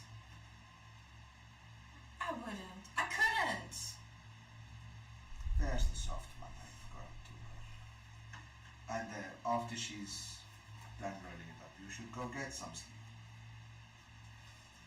Yes, I should. I'll see if Farmer Seth has a little spot for me to lie down. I am sure that he will show you the kindness that he has shown me. He always has a spot for everyone. Go, hurry along. Go get some sleep. See you first light. I will be waiting in the village center. Alright. Don't leave without me. I promise I will be here first light. Okay. Alright. Okay, I'll go sleep now. Leora, Yes. she'll kind of, where she put the bunny down to roll up she'll give you the little bunny. Make sure he sleeps warm tonight. I will like that. Yes, you can snuggle with me. Alright, we'll be back in the morning. I will see you at first light. Alright, I run off to the farmer's house. Safe. Surf, thank you. Safe surf. S-E-R-F. You will recall his surname as well, Raymond. R-E-I-M-U-N-D.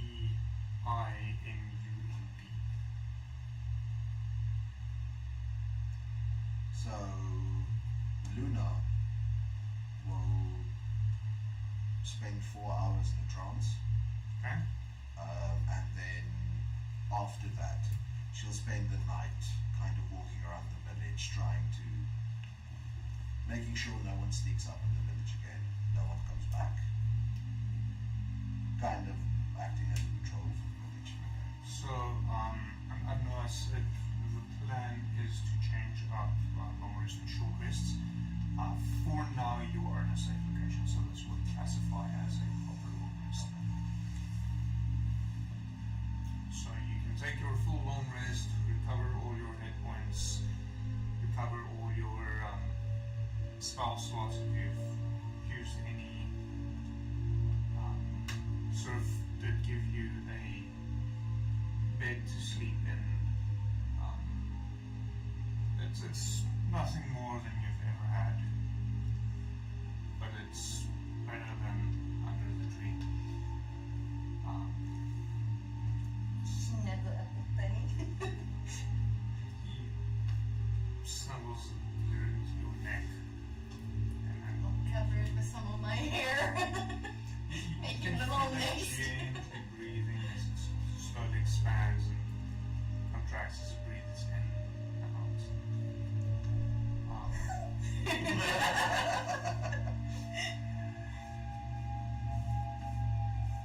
rest of the night is quiet, perhaps a little too quiet. Following morning, the sun starts peeking over the trees. The bunny stirs first,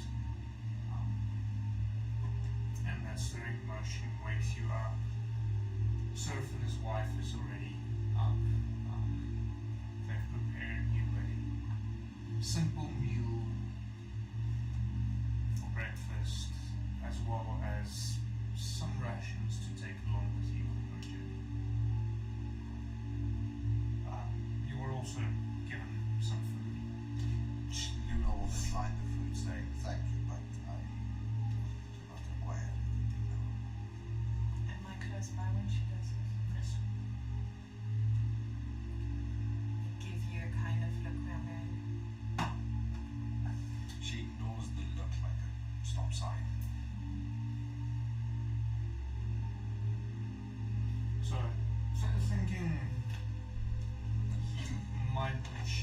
Luna might be just too polite to accept that they do give you the extra rations, saying to take it along and give to Luna for when she gets hungry.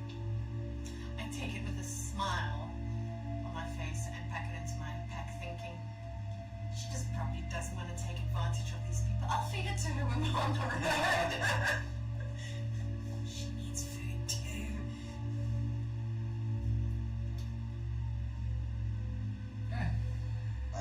Before workshop to collect what she's asked for.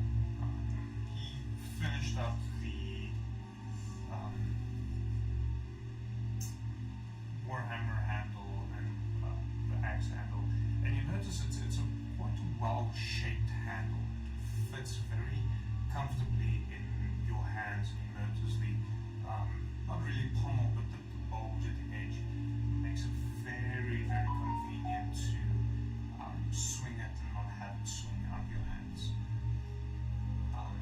The axe, the handle's a little bit longer, not quite the 2 feet you asked for, but it does give you the reach you would need to attack someone that is a little bit shorter than you. Close enough. The craftsmanship is very well. Yak, I have a boon to ask of you. Can you make javelins? I can try, but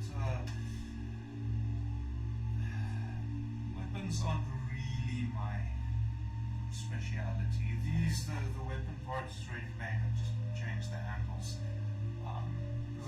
Getting the right temper on the metal is to make sure it holds a good edge for fighting is beyond my skills. Do not worry about getting an edge on it. All I need is a long piece of soft metal attached to a throwing handle. But make sure that the tip is very heavy. I need the metal part to bend once I have thrown it, once it's lodged into something. Okay, that seems a little bit strange, but I'm sure I can muster up something. So she'll show the metal rod should be about as thick as, and she'll show her considerable pinky, I guess, since she is bigger. Should be about this thick. Well, technically you're only taller due to the horse body. Your humanoid torso is more or less the same size as an average. Okay, so she'll show her pinky, like, it has to be about this thick and make just a triangular tip on the front, just so that, you know, it has at least a little bit of punching power, just a sharp edge. But that can be a bit softer as well. Don't worry about hardening it. It will only be used once each of them. Make as many as you can, but take your time. We'll collect them when we get back. I'll see what I can do. Thank you, Yak. I will see what I can find to help the village. Remember, please help them as much as you can with the tools that you create. I will bring back whatever I can. Okay, In the very meantime, well. sorry. In the meantime, while she was busy with Yak, I ran up to her to see what she was doing, and I remember that Yak possibly has all sorts of things in his arsenal or in his workshop, and I kind of peer around her once I hear the conversation dying down and I go, do you perhaps have a slingshot?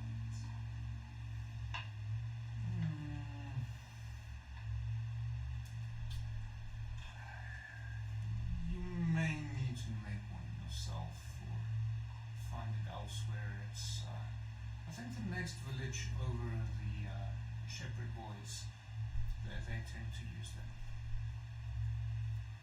Oh yes, I've seen them herd the sheep. All right, I'll ask one of them on our way. Come on then, little one, let us be off. We have a lot of ground to cover and time is wasting. And you know what is kind of head north. Wait for me, I'm coming! I have little legs. I have little legs! Guys, what's the game? Okay, so you head off into the forest in a northerly direction. Luna would try to follow the path of least resistance, kind of. So the Roll me a survival check.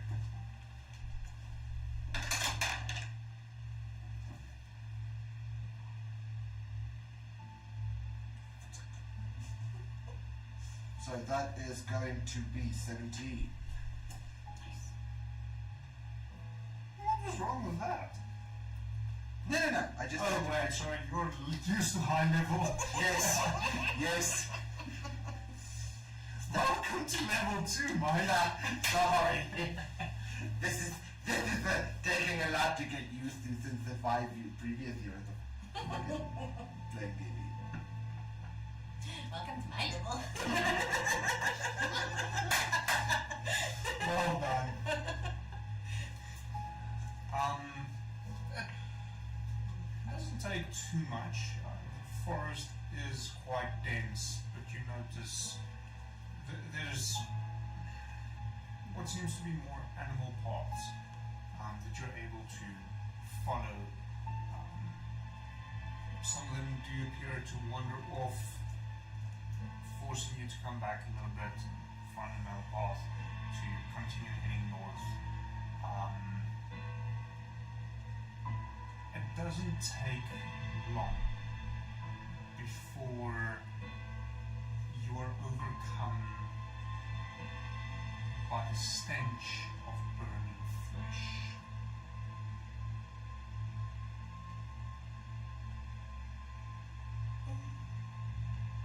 Several feet further, the forest suddenly ends, opening up onto another battlefield. Luna, this is not your first encounter. You're seeing once again the piles of corpses being burned, the movement here and there as creatures which you faced before scurry around over the open field.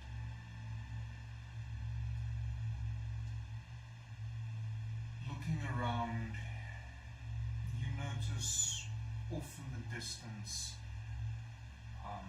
what appears to be a different kind of smoke than the burning corpses, suggesting possible civilization, for lack of a better term. What's my stuff I want down? You're not aware of a settlement in that direction. Looking around in this late morning sunlight, you notice a green light arcing through the sky, heading down towards the earth, before disappearing over the horizon. This happens more east-northeast. It's not quite straight north, more that way. North-northeast. East-northeast. So north, northeast, north-northeast, east-northeast. Gotcha. Didn't do Boy Scouts. Neither did I. I just know how to read a compass. Never needed to. I don't know what that is, but I cannot think that it would be good. Do I recognize anything? Have I ever heard any stories? Late night campfire tales? Give me a history check.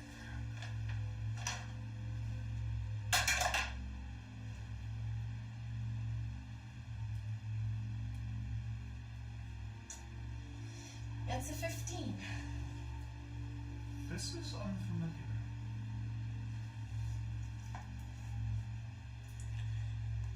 You haven't come across anything like this before.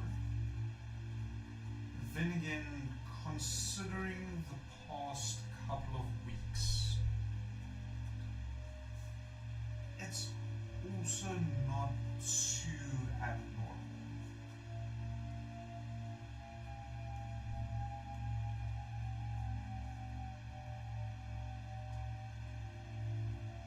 I look at Luna and I go, I've seen some things lately. I have no idea what that is, but somehow it feels like it fits in. The world is a strange place. Come on, young man. Stick close. There are monsters about. We need to get through this battlefield. Don't look down. And tie a rag about your nose. It will help a little. And with that, she kind of starts just walking. Where are you heading? So, heading towards the different smoke. That might be Okay. The possible set. the possible set point, yeah. Okay. So she'll skirt around and try to avoid the shapes, the ghouls she's come to kind of recognize, not disturb them, and keep Leora as close as possible. So she skirts the biggest corpse heaps as much as she can. Roll me survival check. Group survival check.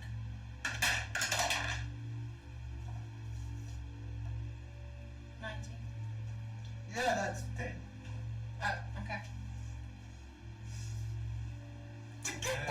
We'll make it Bunny, we will make this. Don't look. You manage to avoid most of them. Here and there, one does seem to want to head in your direction, but then appears to think better of it. You spend most of the rest of the day crossing this open field, moving a little bit slower, being a bit more careful, and it appears as if one of the largest battles in the area potentially have taken place here. As she moves, she wouldn't notice any weapons laying around. Same with the first one, everything is kind of stripped. At one point, Leora, you notice voices up there.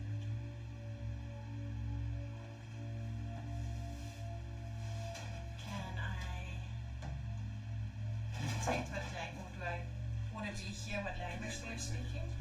At this point, it's just chatter to some degree, although some of it does seem a little bit more authoritative. You have no idea.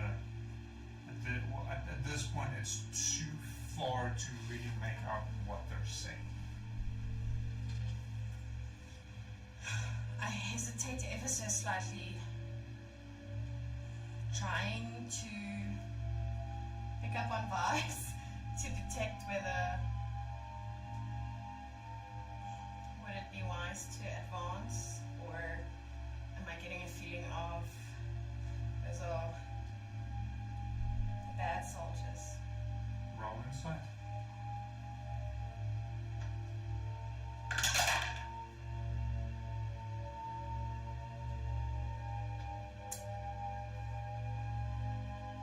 That would be 5. There's voices up ahead. You're not sure if Luna has heard these voices or noticed them.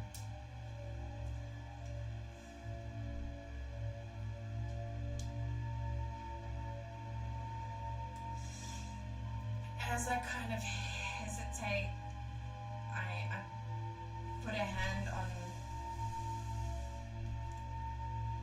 Luna's horsey shoulder. I mean, I can't reach her shoulder. What do you call the horsey part of the shoulder? Okay, the horsey shoulder. Not the human shoulder. That's a weird part of a conversation.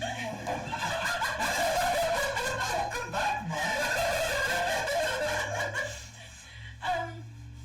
I kind of put my hand on your horse shoulder, and I go, I'm hearing some voices up ahead. Do you hear them too? I do not point me at where they are. Roll a perception check. 14? Listening closely, you notice people communicating, conversing. It's too far to make out what they're saying, but there's definitely people or of her head, for mercy. The weapon she got from Yak, would it be considered a battle axe or a great axe? With this size handle, it will be closer to a great axe. Okay, so she'll ready the great axe, not in a threatening way, but she'll carry it in her hand, and then start making her way confidently towards the voices. The more your confidence grows, the more I become slightly hesitant and think, I don't know if I've got the strength to walk into this. But I need to stick with you. So I kind of fall a step backwards, but stay with you. As you step closer, you start hearing the mutterings. Ah, fuck. Going into battle again. Another one of those things crashed. The doors are probably going to try and go kill it. And then another voice. Yeah, we need to go stop them. Fucking bastards. I heard from someone there's some corpses also starting to rise, so maybe just keep a lookout for anything that moves on the battlefield. Rather at this point, just fucking kill whatever moves on the battlefield. It's not supposed to be alive anymore. Yeah, but Commander's force has told us we need to head out to that crash site. I mean, you saw that green light arcing through the sky. Fine, fuck it. Here's someone drinking and stomping down a small fire that you get the impression that this was a scouting party that had paused for a few minutes to have a drink and a game of cards around a campfire. Very convenient among the burning corpses.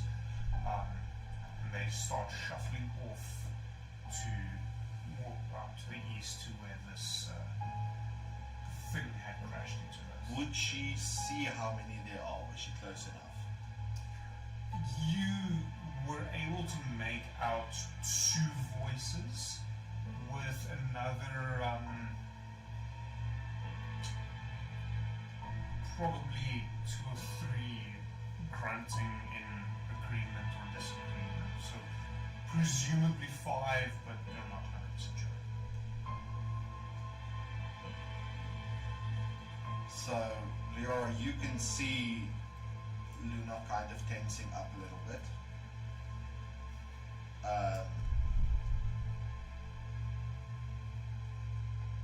You will pretend that I have captured you.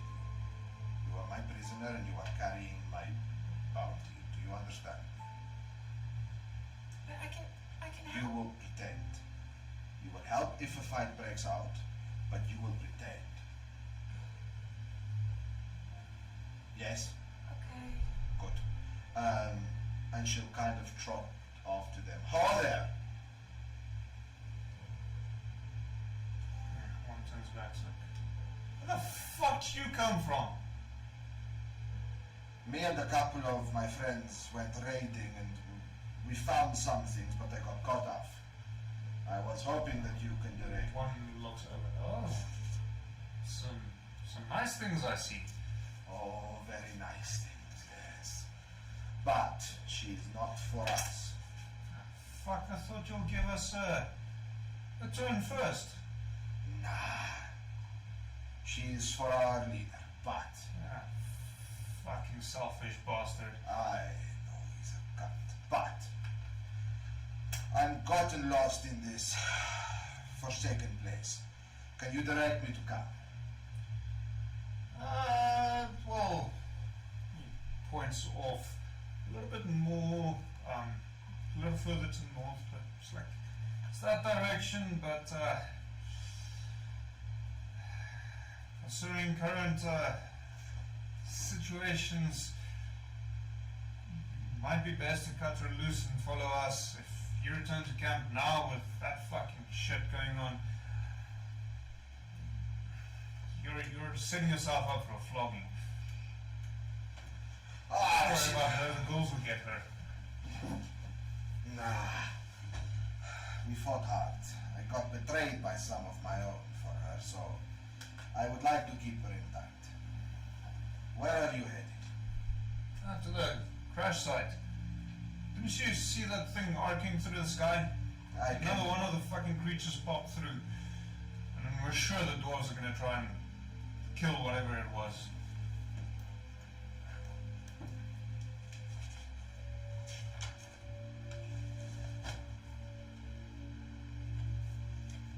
While this interaction is going on, a single tear rolls down my cheek as I'm thinking, this is how they're talking about me. What must my sister be going through?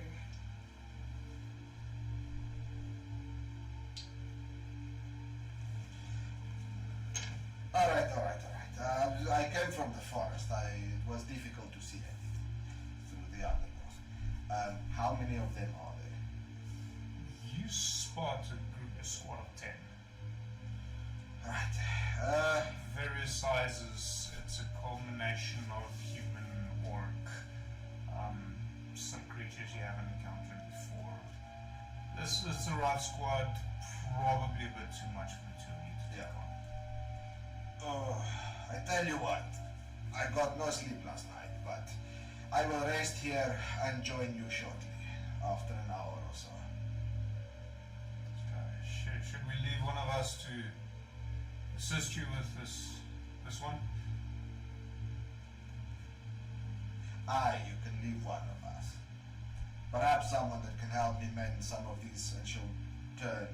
I need some help mending the chainmail. Perhaps someone that knows his way around armor. Find myself quickly. Wait, Filbert. Stay with these fools. Make sure they don't take too long. You don't want to get in trouble with them. A smaller, skinnier human steps forward. The armor looks a little bit too big for him, but carrying a spear, steps forward. Why the fuck does that have to be me? Luna will pipe up because it looks like you're the runt of this place. But at least maybe I have armor that can fit you better. Very well. And she takes the back of armor off, starts unrolling it. The one you initially spoke to. Yeah, don't take too long. We'll see you probably on the front lines. Aye, just let us have breakfast. We'll see you later.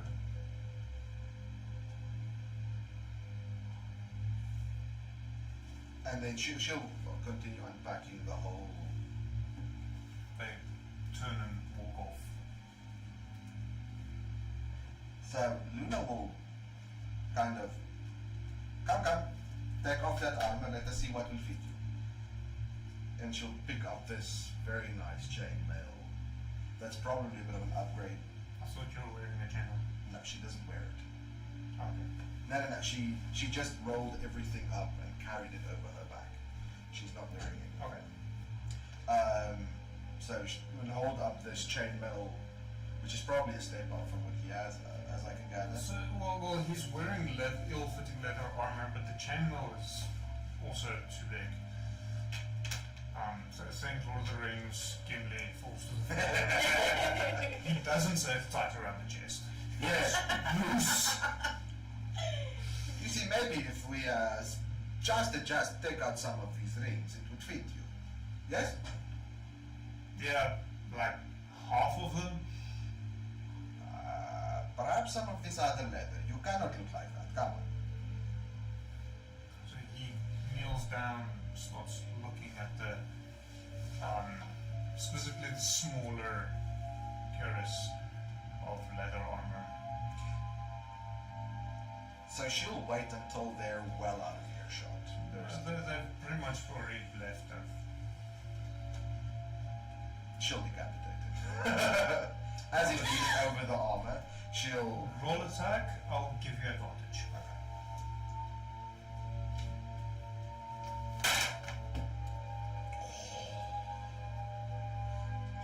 Yes. So that would be 21 to hit. Yeah, that hits. And that would be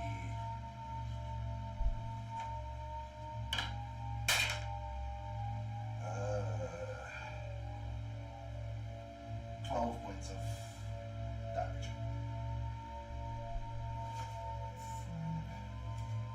That is, yeah, that is just enough. As you bring the axe down, severing the head from the shoulders cleanly, the head drops, kind of almost bounces and rolls over, comes to a standstill at your feet. Didn't have to kill him. So, We could have asked him where my sister went. we know where your sister is. And Luna would proceed to strip him of all his armor and equipment, roll that up in the bundle with what she already has, and then she'll drag, He had a spear and a dagger. and she will carry. He lost all of his money and cards. Yeah. Don't play cards, kids. Don't gamble. Same thing. So, and then she'll drag his body towards the battlefield and just leave it on the edge so that it kind of looks like he fell in battle. Like toss him onto one of the burning. Pretty much just yeet him onto a pile of burning corpses. Let the ghouls handle him. Don't forget the head. She'll kind of with her front hoof just kick it. I thought you were going to tell her to pick up the head. No, I'm not that evil. So she'll just kick it down the slope. Come. To the camp. We must try to see how if we can find it. Perhaps locate your sister. It takes you. I'm assuming you're approaching it carefully. Very carefully. So she would try to remain to the forests, trying to not be seen. It's not a forest here, it's open field. Oh, well, okay. They're approaching it as carefully as they can. Roll me a group stealth check.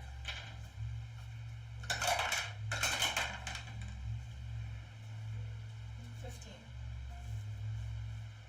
I should have. That is 13.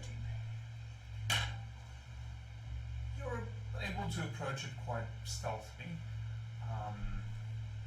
Getting closer, the camp is little more than a large group of tents with a number of cooking fires scattered about on the edge of this battlefield.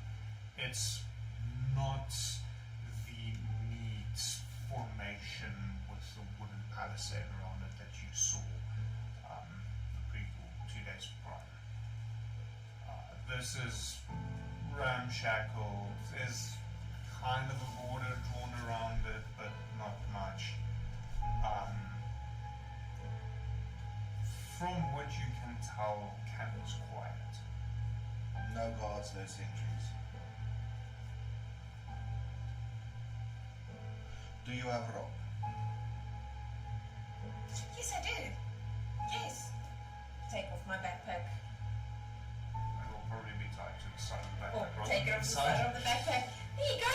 So you will pretend once again, yes? Okay. Give me your hands. So, as she holds her hand up, she'll wrap the rope to look like it's very neatly tightened, but she'll give you the one end. So, pretty much if you release it and you pull your hands out, the whole rope will come loose. She doesn't actually tie it, it just looks tight. Hide the tip. Do not let anyone see it sticking out. So she'll kind of fold it up in your hand, in the palm of your hand, so that it's sticking out. You are my prisoner, remember. Try not to kill them this time. We need the information. I will make no promises. We are here to save your sister. And I will kill everyone I have to make that happen. They do not deserve, well, not all of them deserve kindness. Okay. Good. Come now, little one. Remember, you must look fearful of me. And then she'll kind of start leading this little human into the camp, very confidently, as if she's supposed to be there. Okay. Walking into the camp, it's dead quiet. You heading up down the middle to where the biggest tent, but it's slightly larger than the rest, suggesting this is probably the field commander's tent. You're not noticing anyone. Most of the there's no fires burning anymore. Most of them seems to have been stamped out or quickly water poured over them to extinguish them. Whoever was here appeared to have left in quite a hurry. She will open the flap to the commander's tent, still carrying her axe in one hand. Where is that fuck? Is there anyone? Empty. It's you see the armor and the weapons have gone, but almost everything else is still there. Is there a chest somewhere that she can see? There is one more or less full of lead. So she'll go open that up to see if she can.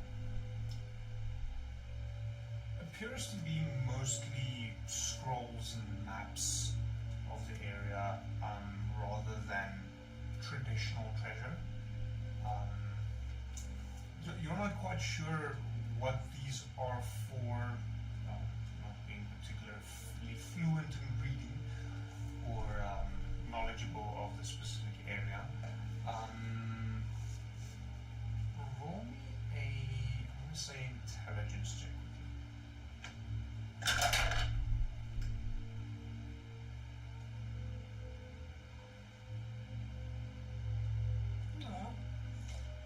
That'll be 9.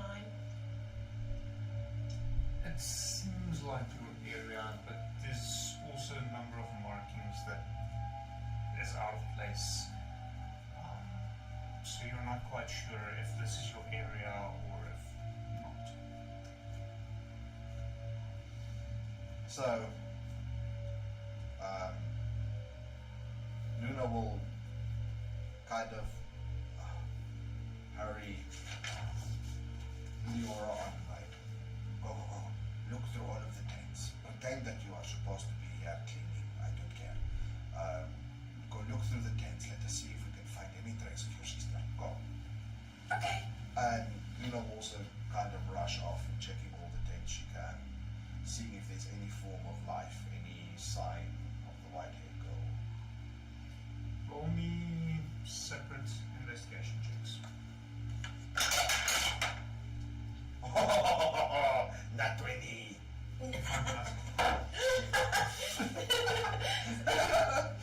17. So, going through the tents, there's here and there some personal effects, some dice, some cards, clearly things for soldiers to entertain themselves in the long, boring hours between fights. Some personal effects, you find a portrait of a woman here and there, spare changes of clothes, but no people, no weapons, no armor, and probably most importantly, no trace of her sister. Alright.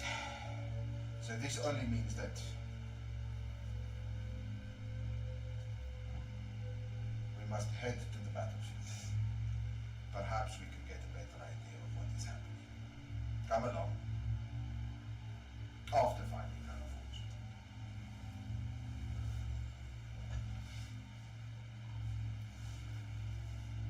I don't want to go to battle, But we need to find her. We will not join this battle. Not this time. Not if we can help it. Do you really think they'll take her to battle? I don't know what to think. But it is currently one of the only directions that we have to go. Perhaps if they did not take her there, we can find someone or something that can point to where she is. We have no other clue at this stage. Okay. Okay, we can go that way. I was not asking you to lie. This is the only way that we can find your sister.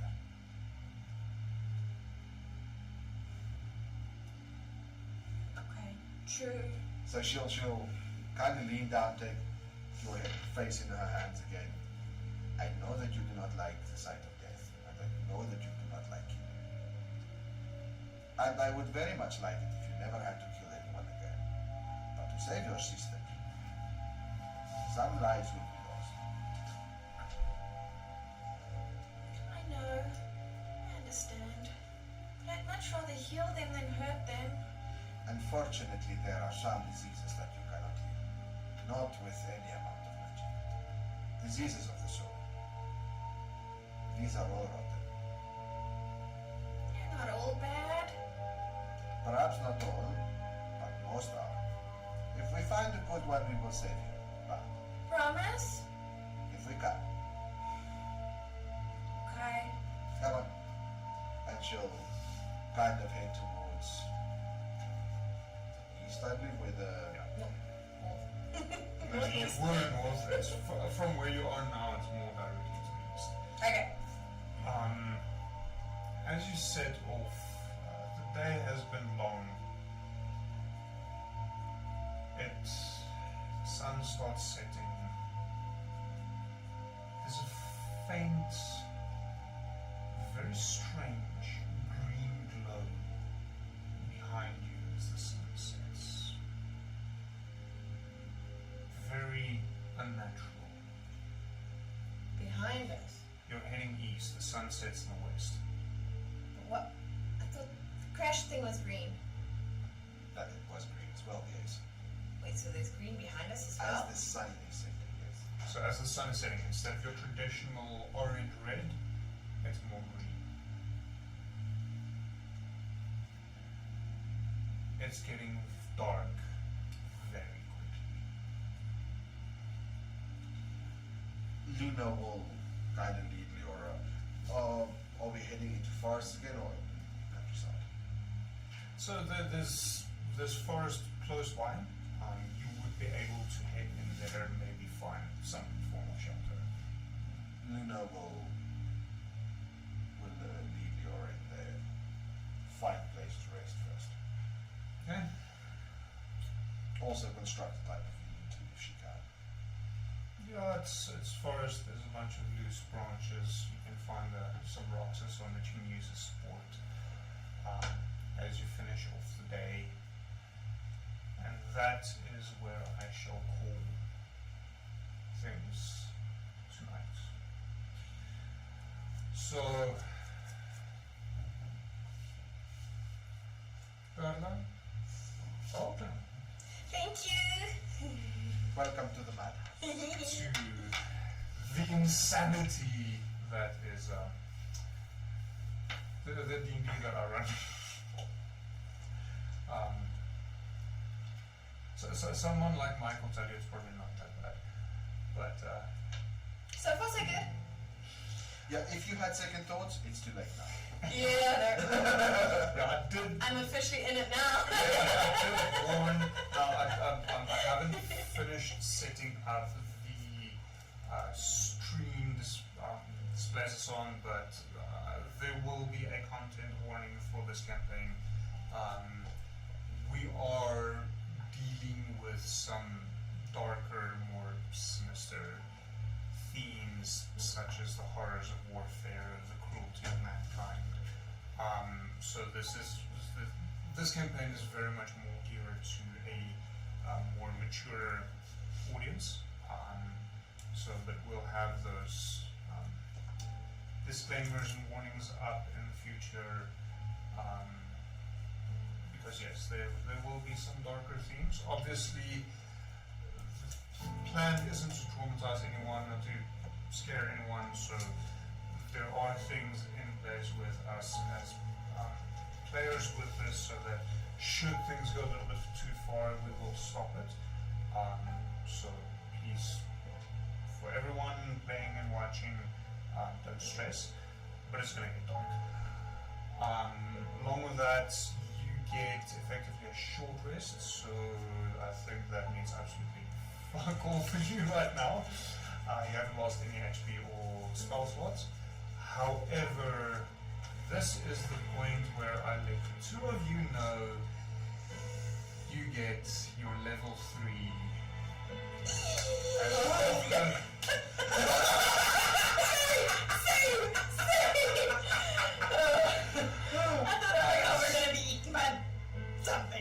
As after this session, you two will be heading into the campaign proper.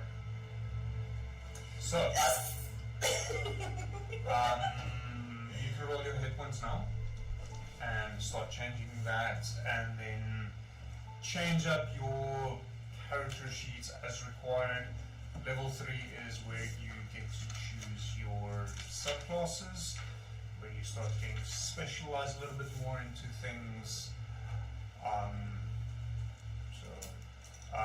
When you roll hit points, natural ones is a reroll, but still a push. Well, at least that's not one. Alright. Hey, we've got that one. My fear was that it was a 2. What did you get? So I got a 7. Okay. That's a D6, right? No. Yes. D. I have you marked in my book. D8. Sorry, D8. I was thinking, wait. I'm joining you for that one. Redemption dice. That's an 8. Oh, wow! Fantastic! That's great. Yeah. I mean, just do that push-up. Remember, you are allowed to do a ladies push-up. Thank you. So, there is one thing that, don't break it down, that Karla did, and that I didn't really have a chance to show anyone yet. Karla's made a character artwork, which is a little bit new for us, because in the 6 years that I've been running D&D, over 3 campaigns, of which 2 of them fizzled out because apparently people didn't want to continue playing, and more one-shots that I remember, this is the first character artwork that I've ever received, which is amazing. I'm just quickly, so I've made sure to send it to myself in such a manner that I can quickly put it up here, if the laptop will fail. Oh no.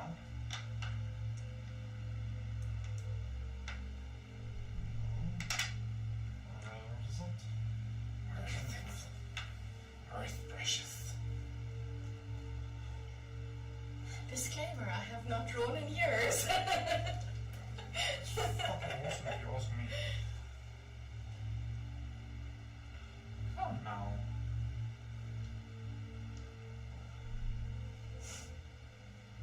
I am... Let me double check something. Make sure I sent it to the right place. That can happen. It has happened before. I mean, if it's just a simple case of I may have shared it to the wrong drive, so I just need to go find the right one.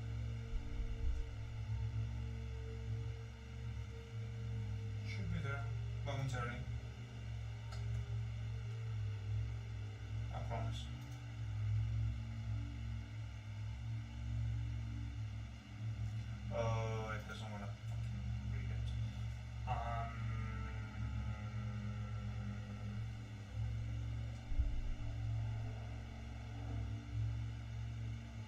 You can hold it up to the camera.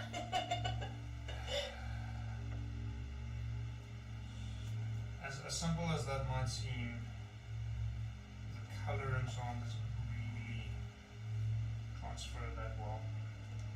I I've understand. followed a quite different process. It might work now. Come on. Oh, there she is.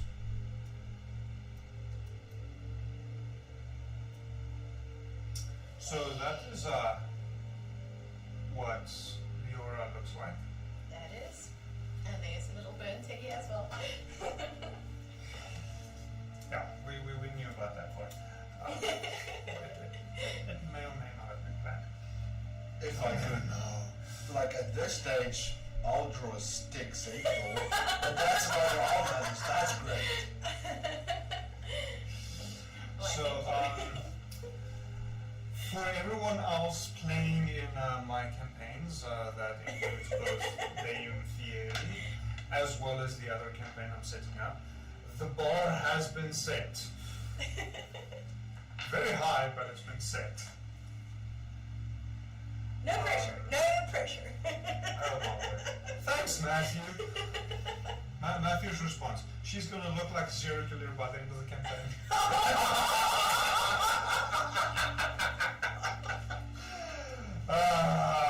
Nice. Art. So, but yes, thank you all for joining us. I hope you guys enjoyed watching this. I hope you guys enjoyed the introduction. Oh, yes. This is gearing up to be an interesting campaign. Definitely. So at this point, I'll be back with Mini Mania on Sunday, 8 to 10. Same procedure. I'll be rolling dice to see what miniatures I'm painting, and then we'll take it from there. I'll be playing one shot Wednesday as well. Oh, yes, it's Monday. It's not Wednesday. I'm used to running this on a Wednesday. Thank you, Mike. I'm not good for much, but I'm good at this. So, I do apologize.